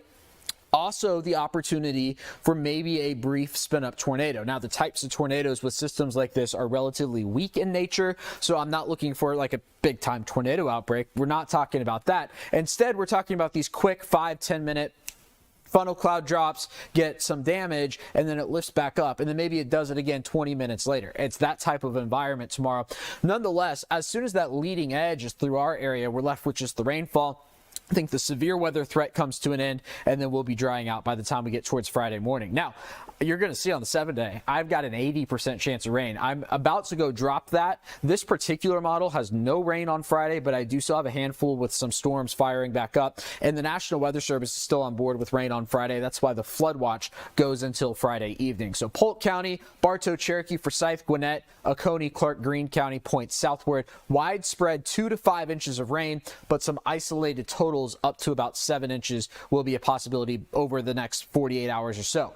This is the severe weather outlook here. Damaging winds up to 60 miles an hour will be a possibility, but I think that spin-up tornado is really in the driver's seat here, particularly along and south of I-20. Look at this, from Carrollton through Atlanta over towards, say, the Morgan County area, Greene County, and points southward. The tornado threat's going to exist south of wherever that remnant center comes over Metro Atlanta and North Georgia. So that's the severe weather outlook. This is the excessive rainfall outlook. This is just a really fancy way of saying that we have isolated instances of flash flooding on the horizon. But look down here at the bottom of your screen, south of Birmingham into Montgomery over towards Columbus. That's where you're looking at a better chance. They're level 3 out of 4 in terms of a flooding threat down there. So we'll keep an eye on it. Here is your Fox 5 Storm Team 7-day forecast. So storm alert day. Also FIFA World Cup day for Thursday. Stay weather aware, particularly tomorrow afternoon and evening. Still have a storm alert day on Friday. Got to go look at some of that. Maybe we'll make some changes here in a little bit. But then we're kind of back to regularly scheduled programming. Sunday, as we look at that, Ariel, looking for Father's Day, FIFA World Cup Day, First day of summer, I've run out of room for icons on the 7th day. That might be the first time ever. Oh my goodness, it is such a busy day. Thank you so much for keeping us updated, Alex. I mean, yeah, from Juneteenth Friday all the way through to Father's Day, it is going to be an action-packed weekend. Yep. So I appreciate the update. We're going to stay tuned to you. Thank you. As we continue, you guys, let's get the latest as to the deal with Iran that is currently being worked out with President Trump and other world leaders and, of course, mediators in Pakistan. So today, President Donald Trump actually held a news conference and some of the final days of the G7 summit there in France, and he answered reporters' questions on the Iran peace deal. Ultimately, the president is wrapping up the G7 summit in France, and he's sharing more details about this peace deal. Nothing is final until the deal is officially signed on Friday, but after spending most of his time in France defending his deal with Iran, G7 leaders are now backing President Trump's deal. The president still has to convince skeptical Iran hawks that the United States is coming out on top here. In a news conference today, the president insists the deal is going to accomplish his main objective, ending the current conflict, reopening the Strait of Hormuz, and preventing Iran from ever obtaining a nuclear weapon. Now, the president also says the United States will address Iran's terrorist proxies and will not help to pay to rebuild Iran. The interim deal is supposed to usher in a 2-month period that will address Iran's nuclear program. But keep in mind, that's a very short window to negotiate the biggest sticking point between the U.S. and Iran. The previous nuclear pact between Iran and world powers took many months to negotiate. You may remember President Trump removed the United States from that during his first term. The full text of the deal has not been released, but there are concerns it includes too many financial incentives for the regime, such as unfreezing Iranian assets and allowing the sale of Iranian oil, essentially flooding the regime with cash without a change in behavior. The president and vice president did electronically sign a preliminary deal Sunday, but the president says that agreement is not final and military action is still on the table until the final deal is signed Friday. But take a listen to what the president had to say to reporter questions. Peter. Bonjour. You've been clear, President Trump, the United States is not going to directly pay Iran, but the U.S. is going to let the Iranians start making billions of dollars, selling oil, accessing this reconstruction fund. Only if they're doing things right. Only if we're not doing anything. We're not putting up money. Only if they're doing things right. If they're doing things right, if people want to invest, they can invest. But they had this $300 million fund. It's only $300 billion fund. It's only if they're doing things right. Remember this also, when you talk about billions of dollars, they've had much more than $1 trillion worth of damage done. They got a long way. There'll be 15 to 20 years to rebuild what they have right now. So they have to behave themselves. If they're not behaving, they get hit again. You know, they'll be hit again because we can do it very easily. It's going to take a long way for them to build back their anti-aircraft stuff. It's going to take, and you know, the other thing I want to thank China, President Xi, I was with him, and he stayed neutral, totally neutral, and I appreciate it. And I want to thank Vladimir Putin. He was very neutral. They could have made it much more difficult for us. And I want to say it. You know, somebody would say, "Oh, that's terrible. He's thanking President Xi of China." Well, let me tell you, I had a long talk with him. You know, they have shoulder weapons to knock down airplanes. That it's not like the real deal, but they're accurate. They're fairly accurate. I said I would really appreciate you're not giving or selling any of that stuff to Iran. And you know what? For the most part, he didn't. So I just want to thank them because they made it a lot better. Can you explain, though, what the difference is between giving Iran U.S. dollars and unfreezing U.S. dollars for Well, the unfreezing, it's an easy one to answer. We have taken a lot of their money. and we have their money. We have taken their money. It's not our money. It's their money, and we froze it. At a certain point in time, I guess we're going to have to give it back. You know, if we didn't give it back, nobody would ever invest in the dollar again. If you took their money, because I thought about it, you know, I'm not the most perfect person. Okay, so you're hearing a little bit about what President Trump had to say regarding the money that the United States was allegedly going to give Iran. There's been a lot of back and forth as to whether or not the United States was actually giving Iran $300 billion or whether that money would be unfrozen assets of Iran's. And you got to hear how President Trump sees that. Now, the president says that he's leaving it up into the air whether or not he's going to be at this signing ceremony Friday in Switzerland. The vice president, however, will be there to sign, and the full text of the agreement has not been released, the vice president says, because of diplomatic sensitivities with Iran and the mediating countries. Now, the president is expected to have dinner in France tonight with President Emmanuel Macron at the Palace of Versailles this evening. We're going to keep you updated as that peace deal and those negotiations do continue. But let's talk about this standoff unfolding on Capitol Hill currently as we speak. Senate panel has postponed its confirmation hearing for intelligence nominee, Director of National Intelligence nominee Jay Clayton, after the president directed him not to appear for that hearing. There's a standoff happening in our nation's capital. President Trump says the confirmation for the new Director of National Intelligence is off, and so is reauthorization of a key anti-terror tool, the FISA Act. And the president says he's not going to act to approve FISA unless the Save America Act is approved. Now, the Save America Act has been a key piece of legislation the president wants to see passed, and it involves many provisions regarding voting here in America. Early Wednesday morning, so this morning, President Trump torpedoed a deal that had bipartisan support between Democrats and Republicans as it related to the nomination of Mr. Clayton, the new director, or supposedly the new director of national intelligence. The previous nominee, the president's previous nominee, Bill Pulte, drew criticism from both sides of the aisle.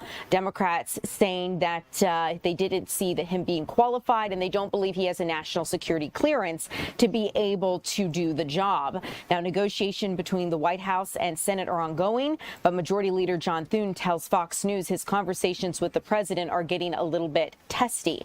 We're going to continue to keep you updated as this continues. But speaking of hearings to confirm high-level members of our government, let's talk about this because Acting Attorney General Todd Blanche is going to face congressional hearings mid-July, and the Senate Judiciary Committee has scheduled those hearings. Some Republicans remain skeptical. President Trump did nominate Blanche for the post earlier this month, not long after the acting Attorney General upset Republican lawmakers with his demand for a nearly $1.8 billion settlement fund for January 6 rioters and others he believes were wrongly prosecuted. Now, some Republican senators later voted in favor of permanently banning the anti-weaponization fund, though Blanche had since testified the fund would not move forward. Some GOP lawmakers say they want further assurances from the acting Attorney General before they vote to confirm him as the permanent Attorney General. Senator Tom Tillis says the fund will be a barrier, if not, quote, effectively dead by the time of the confirmation hearings. If confirmed, Blanche would replace former Attorney General Pam Bondi, who was dismissed in April after months of scrutiny related to the Justice Department's handling of the Epstein files. We'll keep you updated as, again, those hearings are set to begin in mid-July. Getting a look at our timing here, you guys, coming up next, we are going to bring you a little closer to home, get a check of FIFA Fan Fest and the match day that is set to happen in Atlanta tomorrow. Our Eric Perry is going to take us there. It is match day -1 today, and we're going to get you updated on all the excitement straight ahead.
Welcome in, everyone. I'm Ariel Onstadt. Thanks so much for being here in the 2 o'clock hour on your Wednesday afternoon. It is match day -1 in Atlanta, which means we are set to host a FIFA World Cup match tomorrow. Our Eric Perry joins us live above Fan Fest in downtown Atlanta.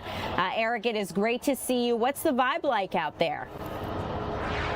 Yeah, there's a lot of excitement that's out here. Honestly, before coming down, I didn't know what to expect. I've kind of been inside looking outside to a lot of the fun that's been happening here, but it's just a really good feeling. Everyone's getting along, coming together, whether you're on Portugal or Congo. That's the game that's happening right now, so you might hear some cheers behind me. We're going to show you the crowd just through here. We'll be careful with what we show you, but people on both sides coming out, really enjoying a beautiful day, but of course, all eyes and all thoughts are on tomorrow as some rain is expected to come through. So will they still have this Fan Fest open? As of right now at Centennial Park, they will over the weekend. They did close it early when we saw some rain, but they kind of make that decision according to the weather. Let's get you to some video that we shot earlier today, just talking to people. I know we've been talking to so many different people leading up to this event as we're leading up until tomorrow.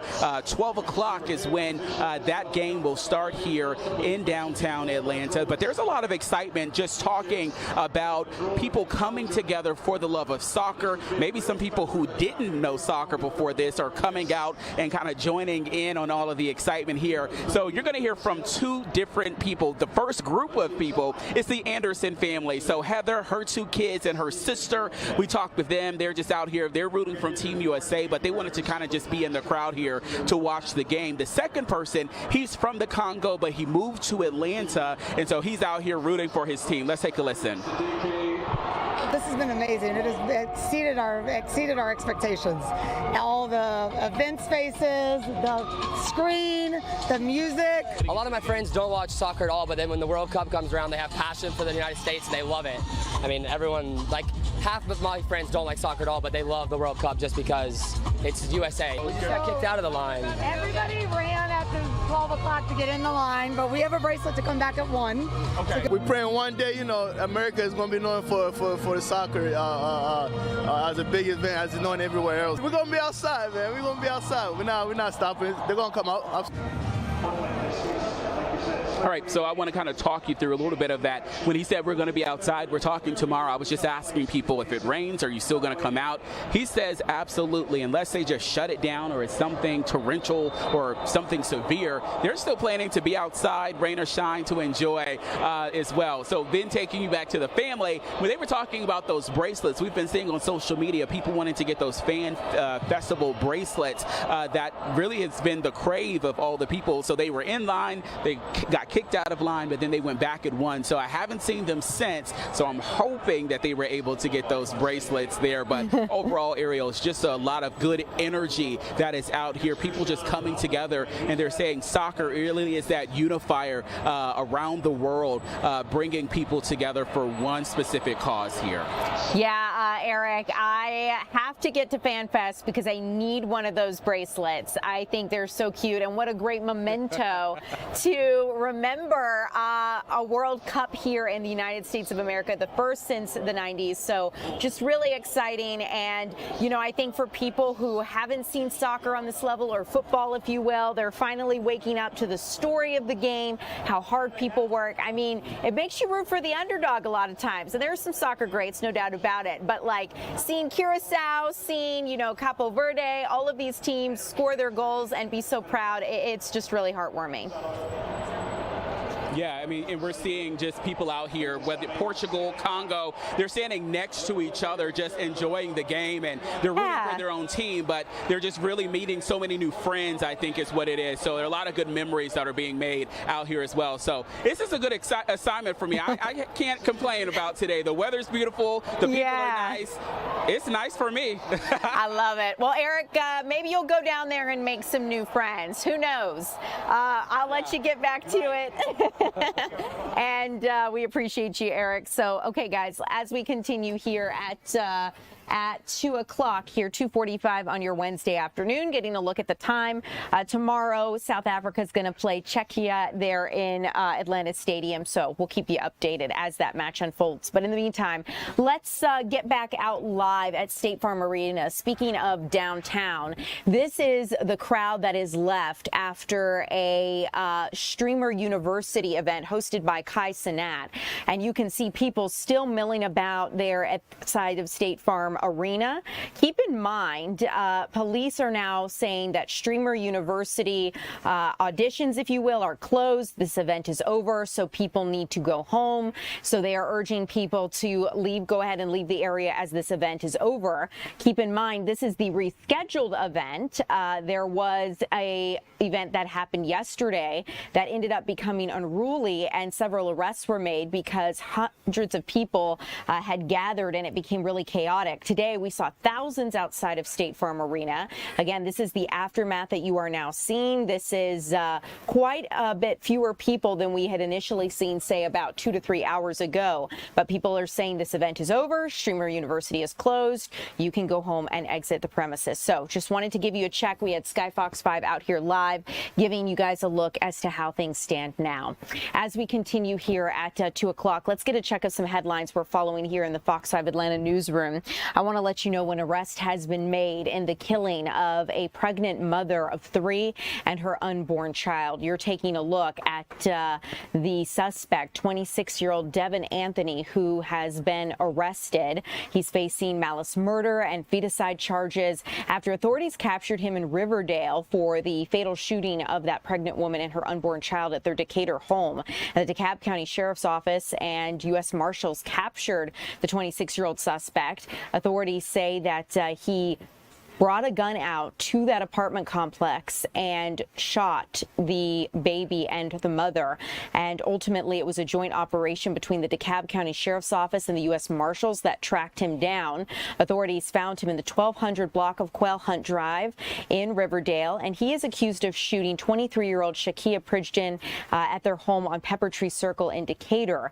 And this is something we're going to continue to follow because it has devastated the community and the victim's family, as you might imagine.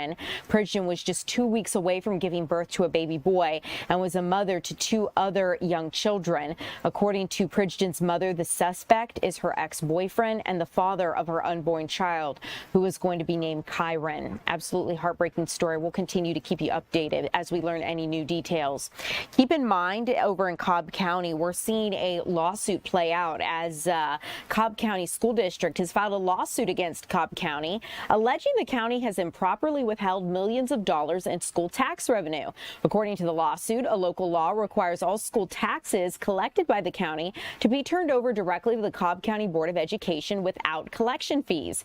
The district claims the county has withheld more than $130 million since 2011. School officials also allege the county plans to increase its tax collection fee from 1.6% to 2.5%. The school district is asking a judge to prevent the fee increases and order the county to stop withholding the disputed funds. The lawsuit also comes amid growing disagreement between the county and school district over how school tax revenues should be handled.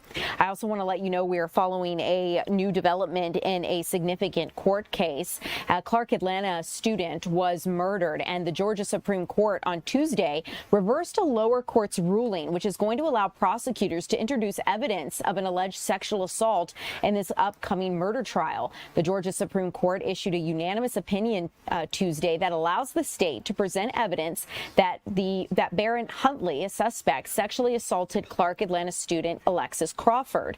They say that alleged assault happened inside her apartment on October 26, 2019, just 5 days before her death. Brantley and his girlfriend, Jordan Angel Marie Jones, face malice murder charges in Fulton County for the strangulation death of 21-year-old Crawford, who was also Jones's roommate. A lower court previously blocked blocked that sexual assault evidence, saying it was not intrinsic to the case and would unfairly prejudice Brantley. However, the High Court rejected that reasoning and found the trial court abused its discretion, determining the assault and Crawford's subsequent police report were directly relevant to establishing a motive for this killing. So this is something we're going to closely follow as it gets underway, and you can find the latest right here on Fox Local. Taking a look at our timing as we continue here, we are going to get a check-in with our Eli Jordan on a culinary showdown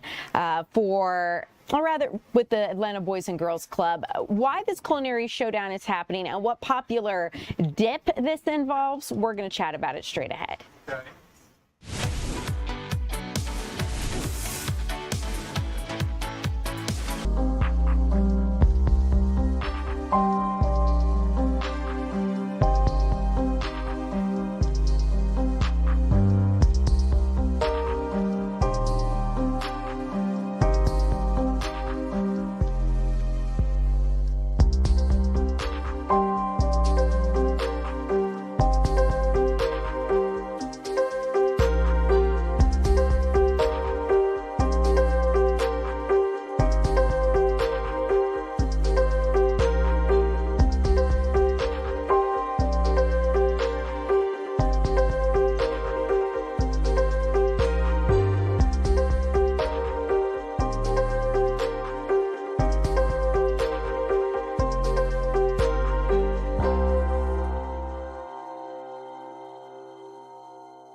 Welcome in, everyone. I'm Ariel Onstadt. Thanks so much for being here at 2 o'clock.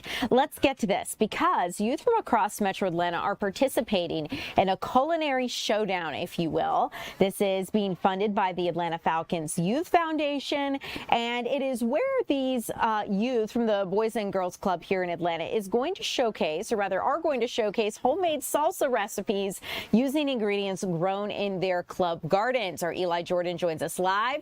Eli, this sounds like such a great opportunity, and I have to ask if you were able to try some of the salsas today. Oh, yeah. This was a really, really cool event. I got to try all sorts of sauces, had some chips. I got full, of course, and there's people running behind me because they don't like to be on camera. And but anyways, they had this, the salsa competition, their 11th annual salsa competition. I got some video of the event earlier. They had 18 sauces, 3 judges, and 1 winner. And so these kids came out here, they developed their own salsa recipes. They had a coach, of course, from all the different boys and girls clubs of Metro Atlanta. There's about 20 of them, maybe 26 of them, but we had 18 clubs, some clubs combined together and collaborate. And so, but we had 18, and we got the 3 judges. We had the president of Willie's Mexicana. We had the president of WNBA Atlanta Dream, and we had Justin Blaylock, who's a former Atlanta Falcons player.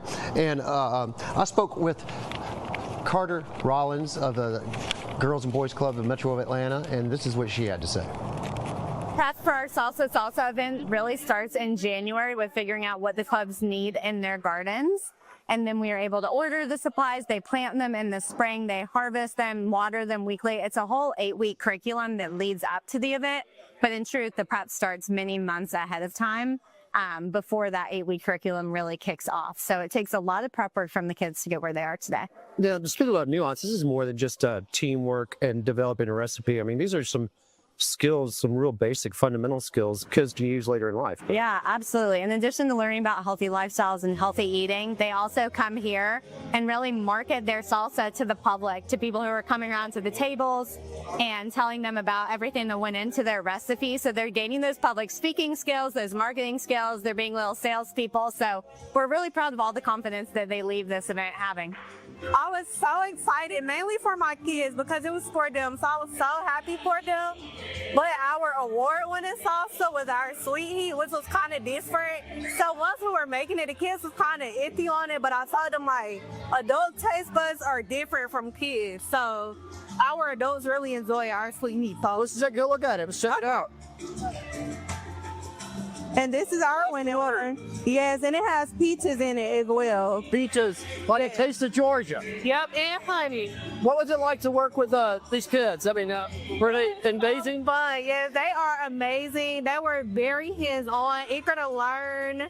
And they were just, yeah, like I'm really just so happy that they won because they were so excited to come today. So I'm very happy for those. How you think they're feeling right now? Excited, very excited. Are you going to be going to Willie's to check out your salsa on the menu? I am, and we're going to have this one, our sweetie. We are going to have that one. Show it to us again. Okay. Oh, yeah. And that was Brianna Montgomery of the Howard Warner and Noonan clubs, and they won. Their salsa will be featured in a local select Willie's restaurant soon, so you can go to the Boys and Girls Club of Metro Atlanta and find out where that salsa will be featured. But yeah, it was the winner was the Howard Warner Club and the Noonan Club. They combined together and collaborated and made a good sweet heat salsa featuring peach and honey. Oh, how very Georgia of them, Eli. I love this. I am going to have to figure out where I can get my hands on it because some of that salsa looked really, really good. I know they worked hard on it. What a great way to spend The salsa the verde time. was awesome. Oh, love a good That was my salsa verde. Yeah, okay. Well, needless to say, I'm going to need a sample for myself. So, Eli, thanks so much for joining us live. We'll see you again here upcoming at 3 o'clock. Really cool story. All right, you guys, as we continue, we have more news headed your way with Tom Haynes here upcoming at 3. I'm Ariel Onstad. Thanks so much for joining us live.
Well, good afternoon. Welcome to the 3 p.m. streaming hour here on Fox Local.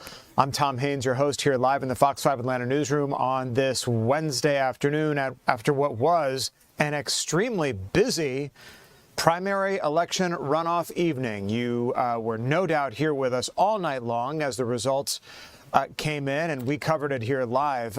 Today is no exception as the candidates who are entering now the general election are beginning to speak out. Georgia voters locking in key matches for the November ballot, setting up what will be fierce battles for control of the United States Senate. Among other high offices in our state, Representative Mike Collins there won the Republican nomination for the United States Senate in Georgia, setting up a high-stakes general election battle against that man right there, Senator Jon Ossoff. The upcoming matchup will help determine which party controls Capitol Hill during the final years of Donald Trump's second presidency. There is a chance, we've heard a lot about the balance of power and the House of Representatives being somewhat up for grabs. They're starting to talk a little bit about the Senate being in the same jeopardy for Republicans, although many doubt that, saying that the Republicans will maintain control. But one of those seats that Republicans have their eye on is that man, Senator Jon Ossoff, who will go up against Collins in November. Collins defeated first-time candidate Derek Dooley to secure the Republican nomination. Collins, who owned a trucking company and is the son of a congressman, campaigns as a self-described MAGA warrior. He advances to face Ossoff, who was first elected to the Senate back in 2020 and has blasted Trump as a national embarrassment, who uses the presidency to enrich himself and his family. The 39-year-old incumbent Ossoff is the lone Senate Democrat running in a state that Trump won in 2024. Democrats face intense pressure to hold the seat as they try to gain a net of 4 seats to claim a Senate majority. Republicans have not won the U.S. Senate contest in Georgia since Trump was first elected in 2016. So let's listen to both Mike Collins and Jon Ossoff. I want to thank Derek because he ran a spirited campaign. And I want to thank Governor Kemp for his leadership and his friendship over the years. We're Republicans now. We're going to have some robust primaries out there. Sometimes we got some strong disagreements. But I can tell you one thing. Now we stand united around one mission. That's right. And y'all know what the mission is. It's to put a Republican in that seat and get rid of that Jon Ossoff in November. Return this seat to the people of Georgia. We will win with a coalition that extends far beyond party lines. Because this campaign's not just for Democrats. It's for everyone who sees things spiraling out of our control, who longs for sanity and competence and sees the same old politics failing. Everywhere across our state, people tell me they're desperate for change and desperate for new ideas. So there were the two candidates speaking in the wake of last night's runoff on the Republican side that Congressman Mike Collins pulled out. Now he will make a sharp pivot to a general election Senate campaign, which again will wind up here as the road to November is just starting officially now that we got the runoffs out of the way. Same for the Republican candidates for governor. Billionaire businessman Rick Jackson claimed victory Tuesday night in his bid for the Republican nomination for Georgia governor. After a highly competitive runoff election, he'll advance to the general election to face the Democrat nominee, former Atlanta Mayor Keisha Lance Bottoms. Jackson is 71 years old, a healthcare business owner, defeated 47-year-old Lieutenant Governor Burt Jones, who was favored by many, at least in the beginning, to win. But Jackson pumped so much money into this campaign, some estimates over $100 million to secure the Republican nomination. Jackson amassed a fortune providing contract healthcare personnel and heavily funded the television and online advertising campaign for his gubernatorial runoff. He's going to face Keisha Lance Bottoms in the November general election. Keisha Lance Bottoms, the one-term mayor of the city of Atlanta, now gearing up to go head-to-head with Rick Jackson. Both of them came out last night with some pretty sharp and pointed words at each other. Let's listen to part of what they had to say. I grew up in the Techwood projects, Keisha Lance Bottoms, abandoned neighborhoods, just like the one I grew up in. That is unforgivable. We cannot let Keisha Lance Bottoms take that Atlanta record statewide.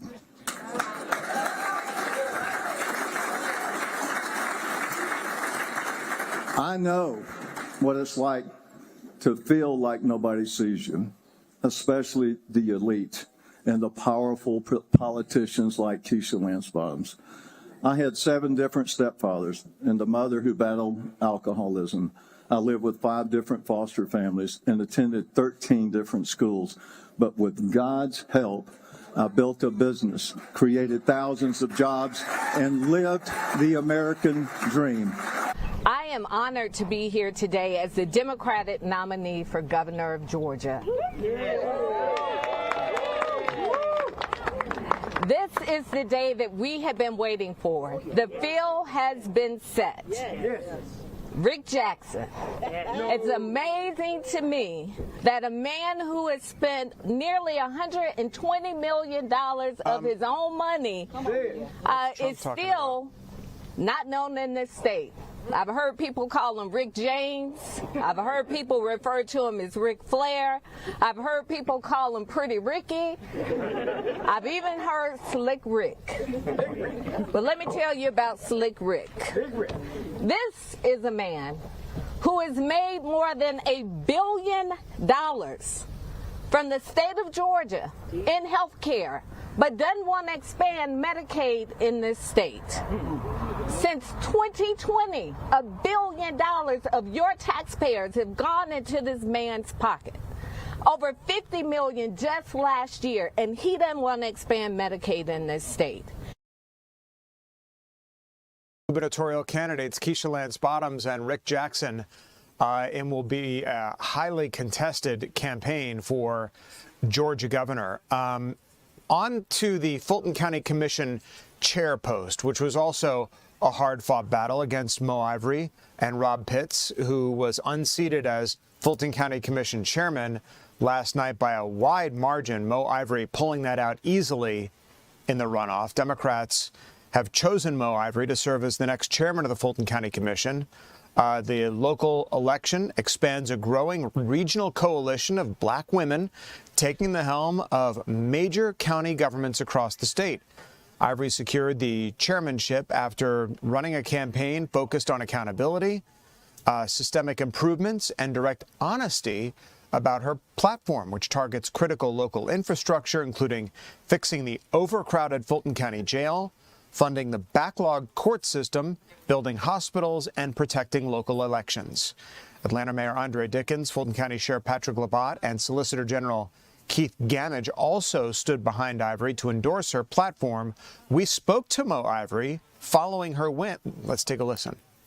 We've got to figure out where our money is. And I always said that I would do a forensic audit as one of the first things that I would do, because I can't fix those 4 issues without the funds to do it. And that's been a prevailing problem, allocating the right amount of money to fix the problems. And that's why the problems have lingered for decades. We haven't invested in solutions. And so I've got to find the money so that we can invest in the solutions finally. And so that's what I'm going to do. I'm going to look for where, I'm going to understand where our money has been spent. And then I'm going to reallocate it, and I'm going to find ways to fix the problems that we have. I said the same 4 things throughout this campaign consistently, which is we need to fix the jail, fund the courts, build hospitals, and protect elections. And that's what I stayed focused on. And that's what I'll be focused on, because that's what I believe needs to happen in Fulton County to move Fulton County forward.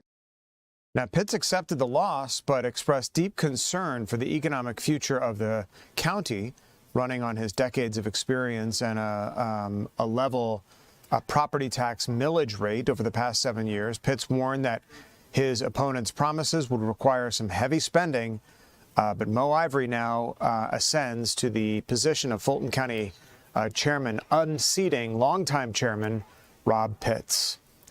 On now to Georgia lawmakers meeting in a special legislative session today, focused on redrawing the state's congressional and legislative district maps.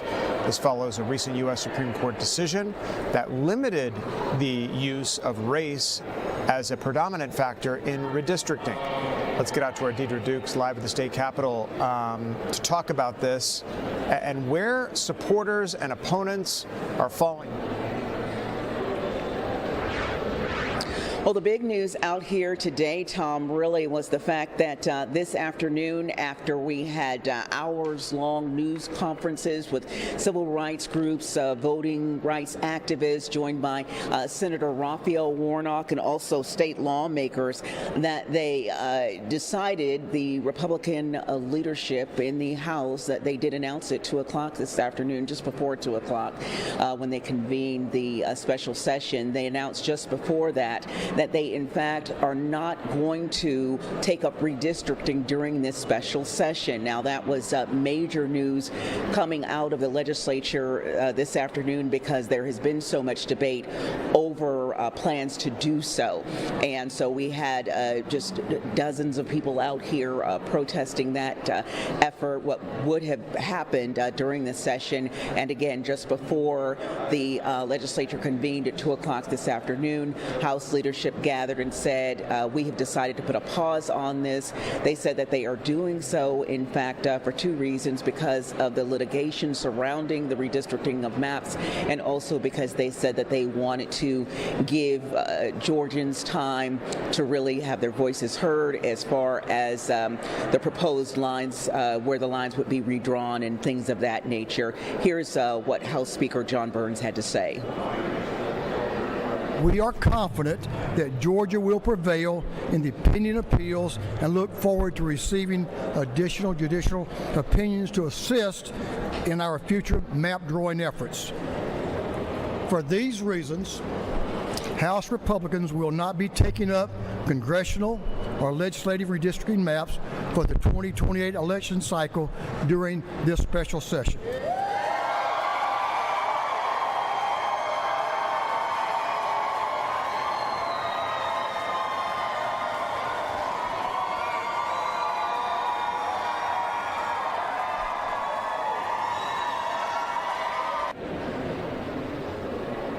And the cheers you hear there emanating from the crowds, those are the people who were here, have been here for much of the day, took part in the demonstrations and the news conferences earlier in the day, expressing their opposition to any efforts to redraw those congressional and legislative maps. And we did hear from Governor Kemp via written statement when he had called earlier in the year for redistricting of the maps. He issued a written statement responding to that decision, saying, "I do not believe there is reason to delay the apportionment process, especially with the legislature already convening. Legislative districting, however, is the responsibility of the General Assembly, and it is within their discretion to defer the issue until a later date." And so we did get reaction from Democratic leadership following this announcement today from Republican lawmakers, and here's what they had to say. They understood that they needed more time when they actually called it. But with redistricting, I've been on the redistricting committee. I'm on the redistricting committee. We all know that we travel throughout the state. We actually show the maps to the constituents. They have an opportunity to chime in on it. That's already known. So to say that we didn't know we should do that, that's ridiculous. They already knew they should do that. What they were anticipating was that they could get away with it and that the people would not get energized. But the people of Georgia got energized, and we're the first state to stop this at this particular point, really basically at its infancy. We didn't even have a debate because they were so afraid about what was going to happen because the way the people of Georgia stood up on this. So as you heard there, celebrating this victory, at the same time they say they know that the battle is far from over, because they do expect that Republicans will come back at a later date and again attempt to redraw those the district lines, redraw the maps. And so we are right now, as I said, you've got redistricting off the table, but we are still looking at possible changes as far as property taxes during this legislative session. And also, Tom, the original reason that the special session was called, which is the elimination of QR codes on our state ballots, that is still something that's going to be taken up by the legislature during this special session. Yeah, Deidre, just reading kind of as I'm listening and comprehending what you're saying is that the lawmakers were really concerned about the timing of all of this, citing the Supreme Court decision and sort of ingesting more about that and letting at least the legal process as it relates to redistricting play out a little bit more before the state legislature tackles such a significant issue, moving on to other matters, as you say, like property taxes and other economic issues presenting themselves to state lawmakers. Hanging over all this is the race for governor and Senate and all these races that are going to unfold here in the next several months. Deidre Dukes, we know you'll be watching it all for us, live from the state capitol. Deidre, thanks so much. As we continue here, a lot more still to get to in the 3 p.m. streaming hour. Bulldogs, as you know, are out in Omaha, Nebraska. We're going to check in with our Georgia Chambers here live, plus our midweek forecast. Boy, we are expecting a deluge, a tropical system moving up to our area, going to dump a whole lot of rain. We're going to find out how long that rain will last and the possibility of some flooding in the area as we continue.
Welcome back to the 3 p.m. streaming hour, everybody. I'm Tom Haynes, live here in the Fox 5 Atlanta newsroom, covering a lot of ground today, including our Georgia Bulldog baseball team and our Georgia Chambers, who is out live in her hometown, Nebraska, on what is Georgia, seemingly a windy afternoon there, but once again, beautiful weather for baseball.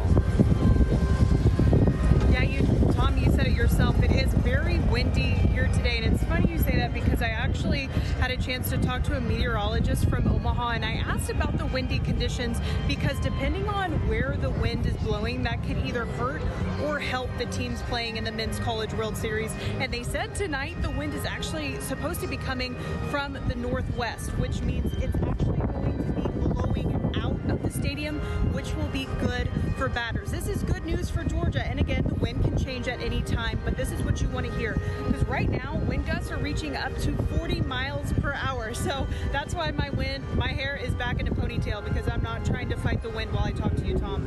But Georgia needs that. Georgia's offense needs that, because when you look at last night's game against Texas, Georgia did win 2-0 to advance to today's game to play Oklahoma, but the batters were struck out 17 times. That's very uncharacteristic for this Georgia team. So when you look at today's matchup, Georgia's going to want to get it going on offense. And when you look at Dan Jackson, who won Player of the Year, he's only had one home run in all 3 games of the Men's College World Series, and that's his only hit. After last night's game, I had a chance to talk to some of the players, and they're not worried about what's going to happen today. They said they're going to get it going on offense. No, what time it closes like? We've done a fantastic job, and I think that we can keep putting up zeros, and it gives us a chance for our offense to put up some runs. Just not making the moment too big, just continuing to just be us and take it inning by inning, pitch by pitch. We know we're good, and we're just going to continue to play like that.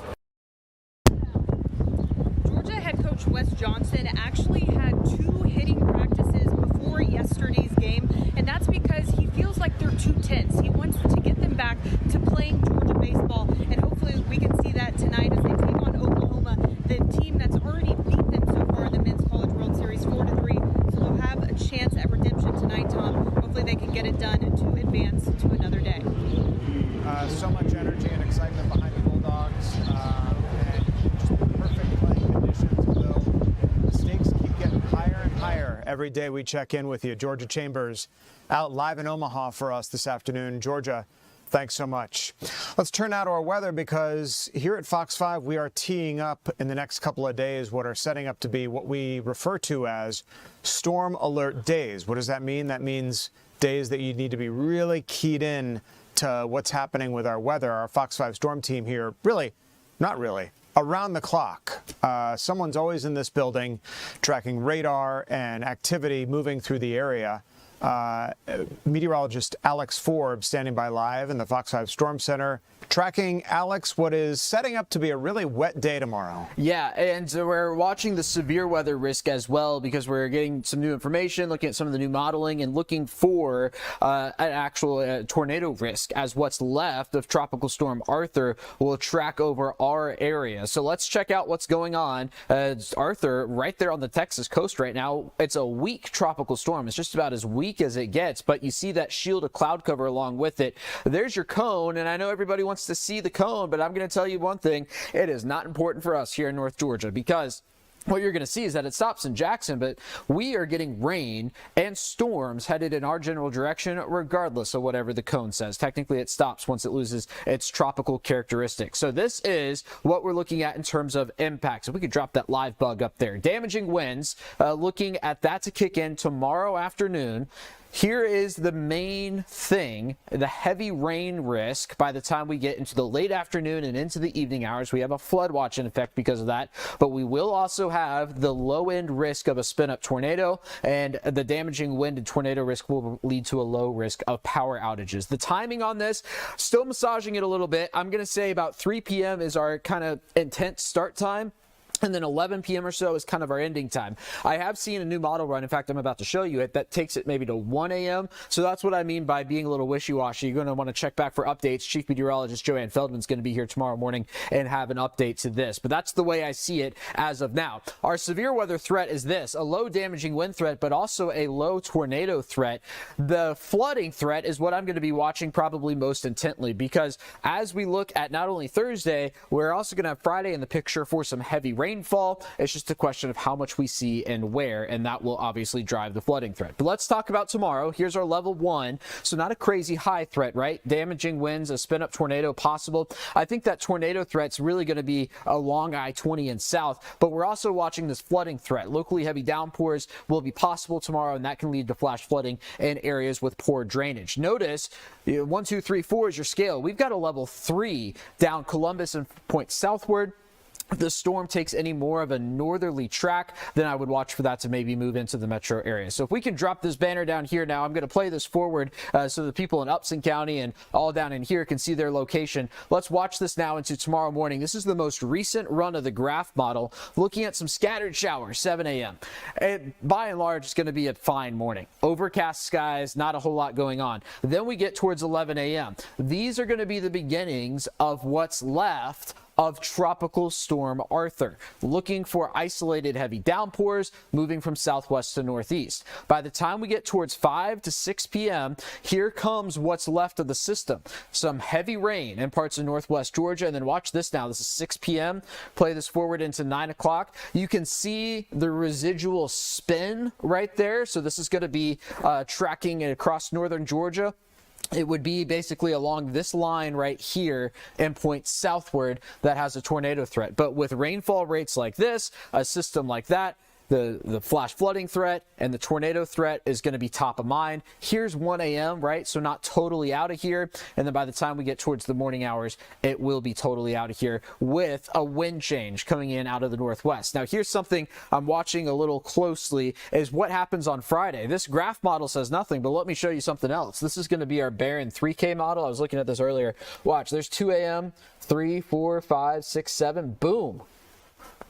Look at that. Right? None of that is anywhere to be found on the graph. So that's what we're looking at least from a standpoint of now. So for tonight, storms to the south, muggy, clouds increasing through the overnight. By the time we get towards tomorrow, it is a Fox 5 storm alert day. And Tom, breaking some news here, we have taken away the storm alert day for Friday. Looking at the possibility of storms, far from a guarantee, but no storm alert day for Friday before we're kind of back to regularly scheduled programming next week. Of course, another FIFA game on Sunday. That's also the Father's Day and the first day of summer. I ran out of room to put icons on the 7th day. I'm sorry, did you just wish me happy Father's Day? I did. I missed that at the end. I did. Okay, all right. I thought so, but I just thought I missed it. All right, so Thursday is our big day. Yep. We're going to have a ton of fans out of Mercedes-Benz Stadium watching the game tomorrow. So all eyes and ears are going to be on the weather as you guys track the severity of this system moving through the area. Alex, we'll continue to stay with you for updates as they become available. Alex Forbes, thank you so much. Speaking of Mercedes-Benz Stadium, I want to take you live outside now to the Benz on what is a beautiful day today. Things looking fantastic out there right now. The sun is shining. Saw a few people in the fan zone there as thousands of soccer fans get set to converge here on the city for the second game of the World Match here in Atlanta.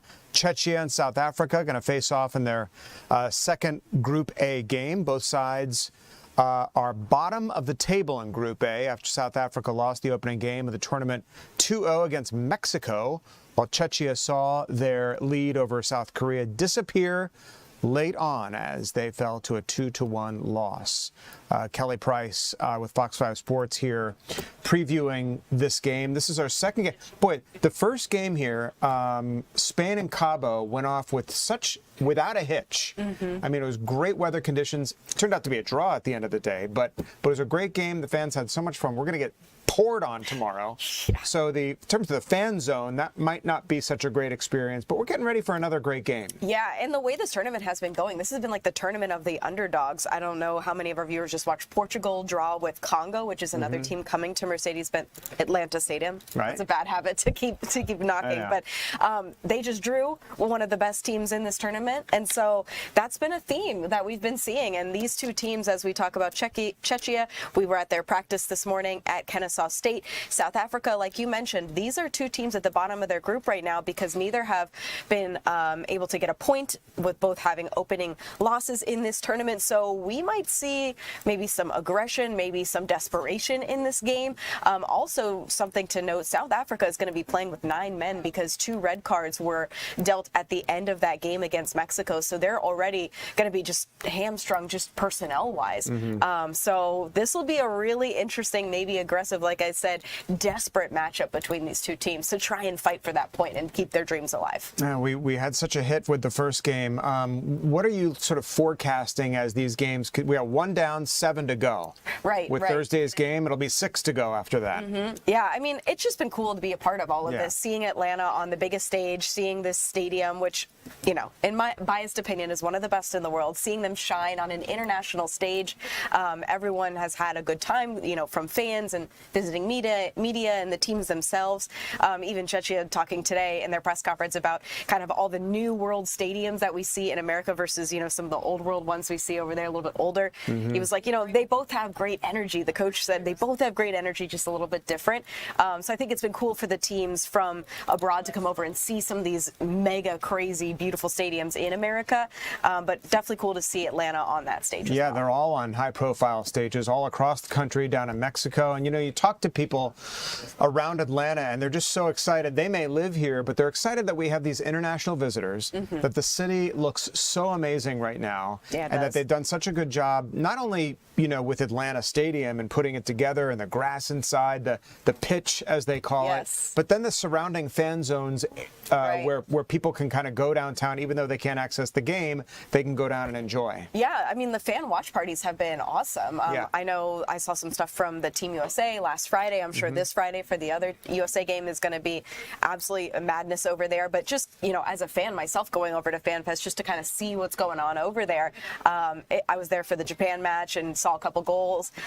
It's just cool to see people who don't have any ties to Japan or whatever team is playing, see them go, you know, crazy for seeing different goals and whatnot. So, yeah, it's been cool to see. And these players in fantastic shape, getting ready for the big game tomorrow. Kelly Price, we know you'll be all over it. Of course, you can watch all the matches on our broadcast channel, Fox 5 Atlanta. And if you want news and information all the time, we're right here on Fox Local. Kelly, thanks so much. Happening today in, I believe we're going to Dallas, right? And Fox's Asher Red right now, covering the game out there, which is happening.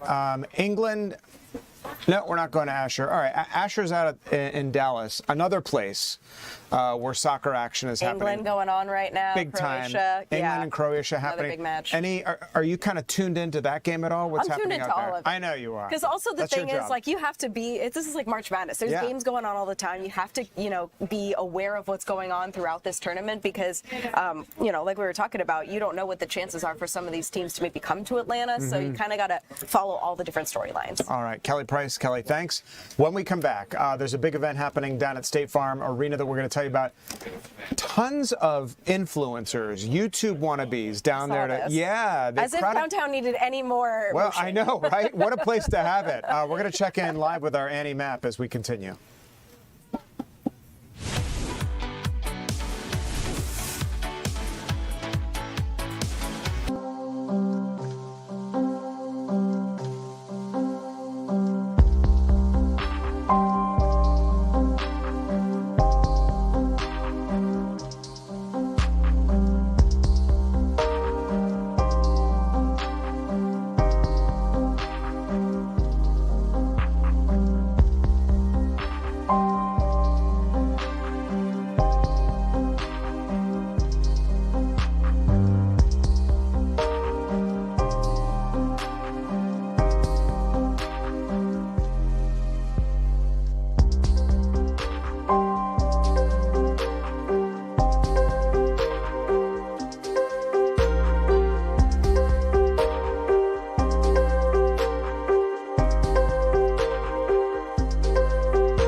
Welcome back to the 3 p.m. streaming hour here on Fox Local. Want to take you right to live pictures from Sky Fox 5 over State Farm Arena, where there has been quite a scene going on really for the past few hours as a massive crowd has gathered outside the arena for a chance to get inside Kai Cenat's streaming university. This is a lot less people than were out there earlier, because we were talking about thousands and thousands of people. I don't know if you've been kind of following our social media pages and watching us here on Fox Local, but the crowd has dispersed somewhat. People still want to get in. Mind you, this is all converging around where Mercedes-Benz Stadium, World Cup action is happening on a day when the last thing police need down there are these massive crowds. So it looks like, let's stick with this picture for a second. We got Annie Mapp with us, but I want to stay here. Annie, maybe you can chime in, and I'll tell you what we're looking at from Sky Fox 5 is sort of a hustle around State Farm. Where these people are going, we don't know, but there's been some mixed messages in terms of where they're supposed to stage, where they're supposed to line up, and you see Atlanta police trying to institute some crowd control there. Tell us a little bit more about what's happening. Hey, Tom. So police started dispersing crowds here at State Farm just before 3:30. This Streamer University auditions event is officially canceled. So as you can see now, really all that you see is just dozens of Atlanta police officers who have pushed the crowd away from the State Farm Arena area. I mean, we just saw thousands and thousands of people who showed up here today. Some showed up well before 7 o'clock this morning, even though Kai Cenat did not announce that he was going to hold auditions here at State Farm until 9. Many of them telling me that they suspected the event would be here, so many of them decided to come and camp out. Now, for those who don't know who Kai Cenat is, he is one of the top-rated streamers in the world. He's been holding auditions for his Streamer University show across the U.S. The one in Atlanta was originally supposed to be yesterday at Georgia State, but that got canceled due to issues with large crowds, and of course, now we are seeing that again. Those auditions were scheduled to start at 1, but again, only a select number of creators got to see Kai before the event was canceled. I spoke to several streamers today, some of them coming as far as Miami. Another one I spoke to came from New York 3 days ago. Just take a listen to what some of them told us earlier.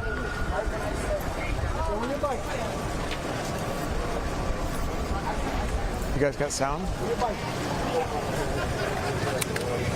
And I'm not sure, we may be having some issues with our audio there, but again, as you see, they've pretty much cleared this area for the most part. We're still seeing a few folks that are lingering around the State Farm Arena area. APD says for the most part this event ended with minimum issues. They only arrested one person, and that's because that man was blocking the roadway.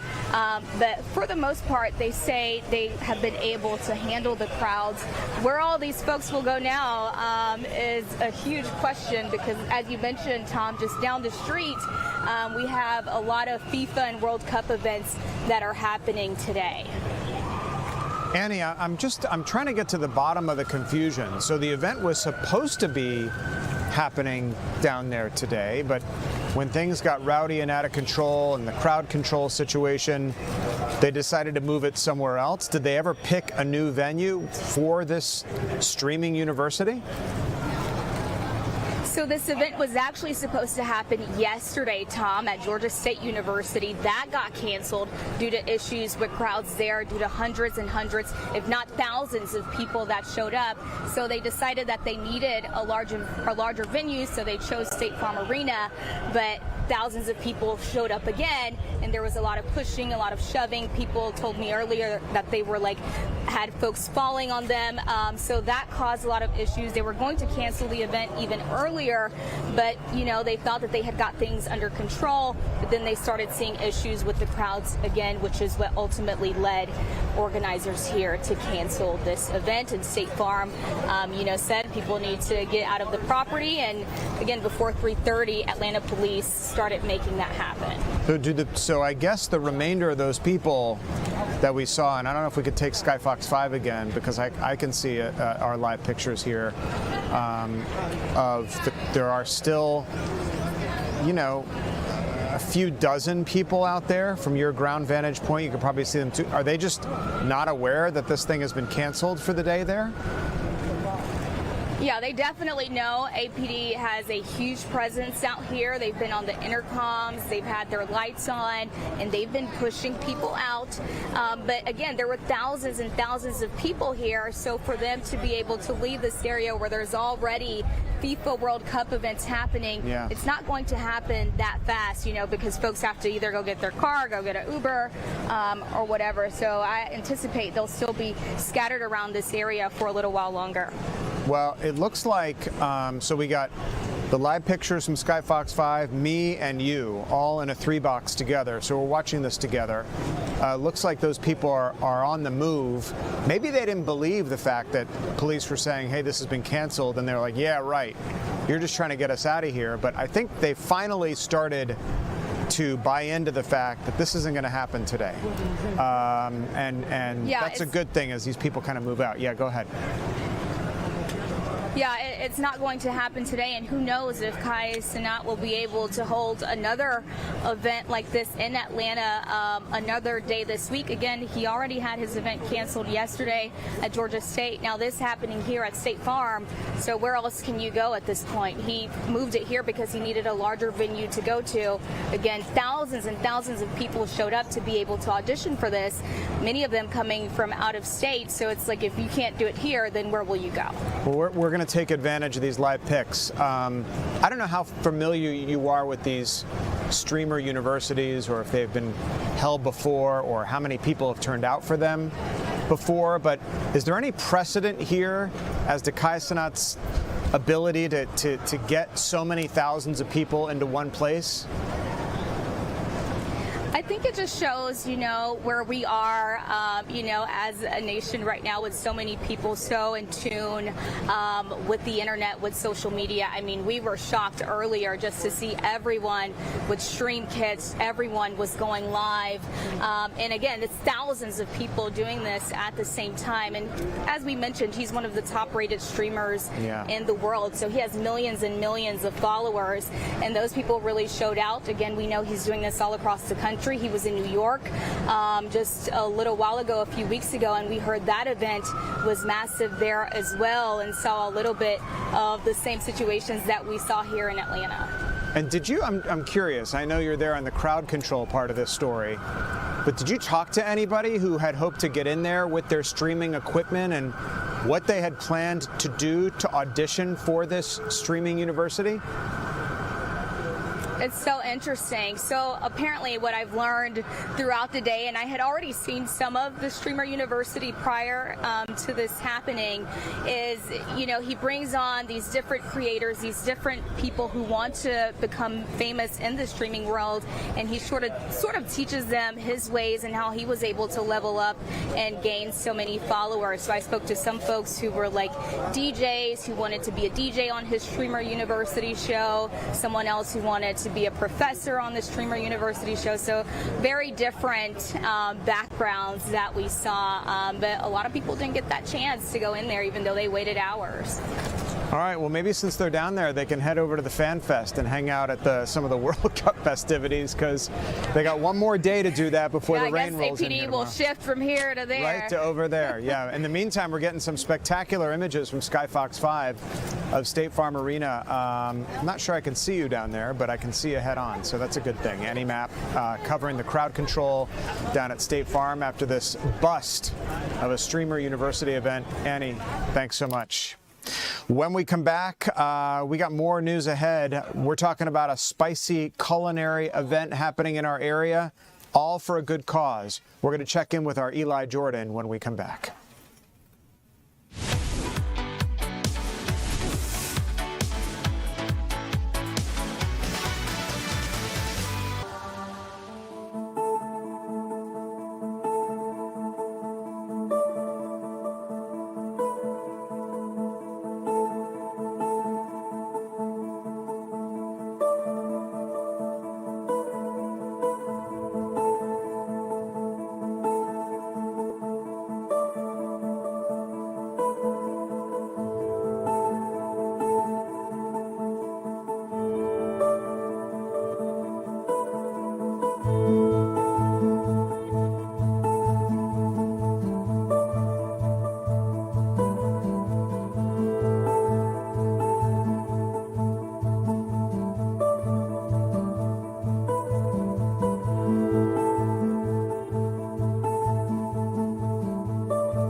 Hey everybody, welcome back to the 3 p.m. streaming hour here on Fox Local. I'm Tom Haynes with you live in the Fox 5 Atlanta newsroom. Covered a ton of ground today. So much going on between last night's primary runoff election to the big weather system rolling in here tomorrow, which you're going to want to stay with Fox 5 and the Fox 5 Storm team as they track the timing of this big weather system that's going to affect tomorrow and then maybe into parts of Friday as that comes through.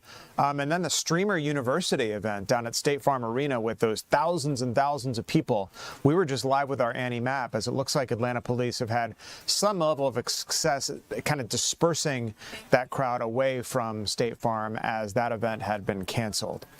I want to head to our Eli Jordan now, where he's following what's being characterized, Eli, as a spicy showdown heating up in Metro Atlanta for a good cause. What are we talking about? Hey, Tom, do you like spicy foods? I like spicy foods. The hotter, the better, I say. I'm not sure if you're into it or not, but the whole Coalfield units and all that stuff. But yeah, it was the 11th annual Salsa here at the Boys and Girls Clubs of Metro Atlanta. They had all their clubs come together. I got video from earlier. They're shut down now, but if we can take the video. They got all the clubs from all around, about 18 clubs. So we had 18 salsas, 3 judges, the president of Willie's Mexicana, the president of the WNBA Atlanta Dream Team, and then the Atlanta Falcons retired Justin Blaylock. They were the 3 judges. They came out here and they tasted all these sauces. The sauces were really good. I like the salsa verde the best. But they had a winner. The Howard, Warner, and Noonan clubs, they combined together and they made a really good peachy honey salsa. And I did speak with a couple of people from the Boys and Girls Club of Metro Atlanta, and here's what they had to say.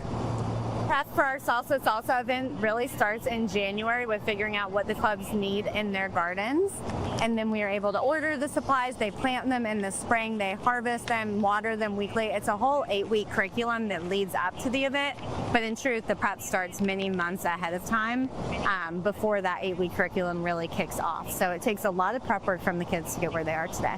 Yeah, to speak about nuance, this is more than just teamwork and developing a recipe. I mean, these are some skills, some real basic fundamental skills kids can use later in life. Yeah, absolutely. In addition to learning about healthy lifestyles and healthy eating, they also come here and really market their salsa to the public, to people who are coming around to the tables and telling them about everything that went into their recipe. So they're gaining those public speaking skills, those marketing skills, they're being little salespeople. So we're really proud of all the confidence that they leave this event having.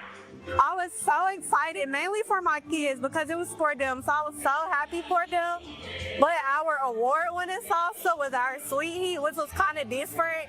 So once we were making it, the kids was kind of iffy on it, but I told them, like, adult taste buds are different from kids. So our adults really enjoy our sweet heat salsa. Let's take a look at it. Let's check it out.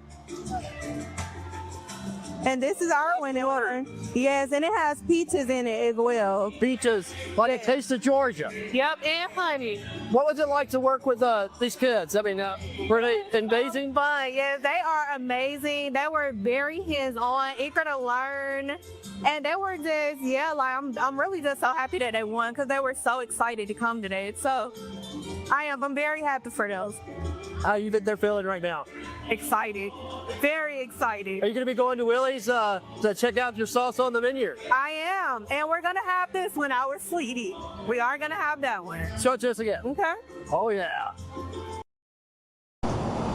And that was Brianna Montgomery. She was the recipe coach for the team that won, and that team will be able to see their salsa on a menu at their local Willie's, and you can go check it out. They'll have that on the menu for a little while, and so that's what the winning team gets, not only bragging rights, but also have their salsa on a menu. But it's real interesting, you know, this is, yeah, they made salsa, but they also, Tom, they got to plan ahead back in the winter time, get their garden ready, figure out what they wanted to grow, and then grow the vegetables, and then come up with a recipe and work with each other, making this recipe and then figuring out what tastes good, what doesn't, and then presenting it. Not only is presenting it as putting up the table and having a bunch of cups and stuff full of salsa and have some chips on a plate, but you also got to like sell the items, as what Carter Rollins said earlier. It's presenting your item to people and learning your speaking skills to other adults and things like that. Presenting, hey, chop my salsa. This is what we put in it, and so that's, all around it was a really, really fun event. There's music here.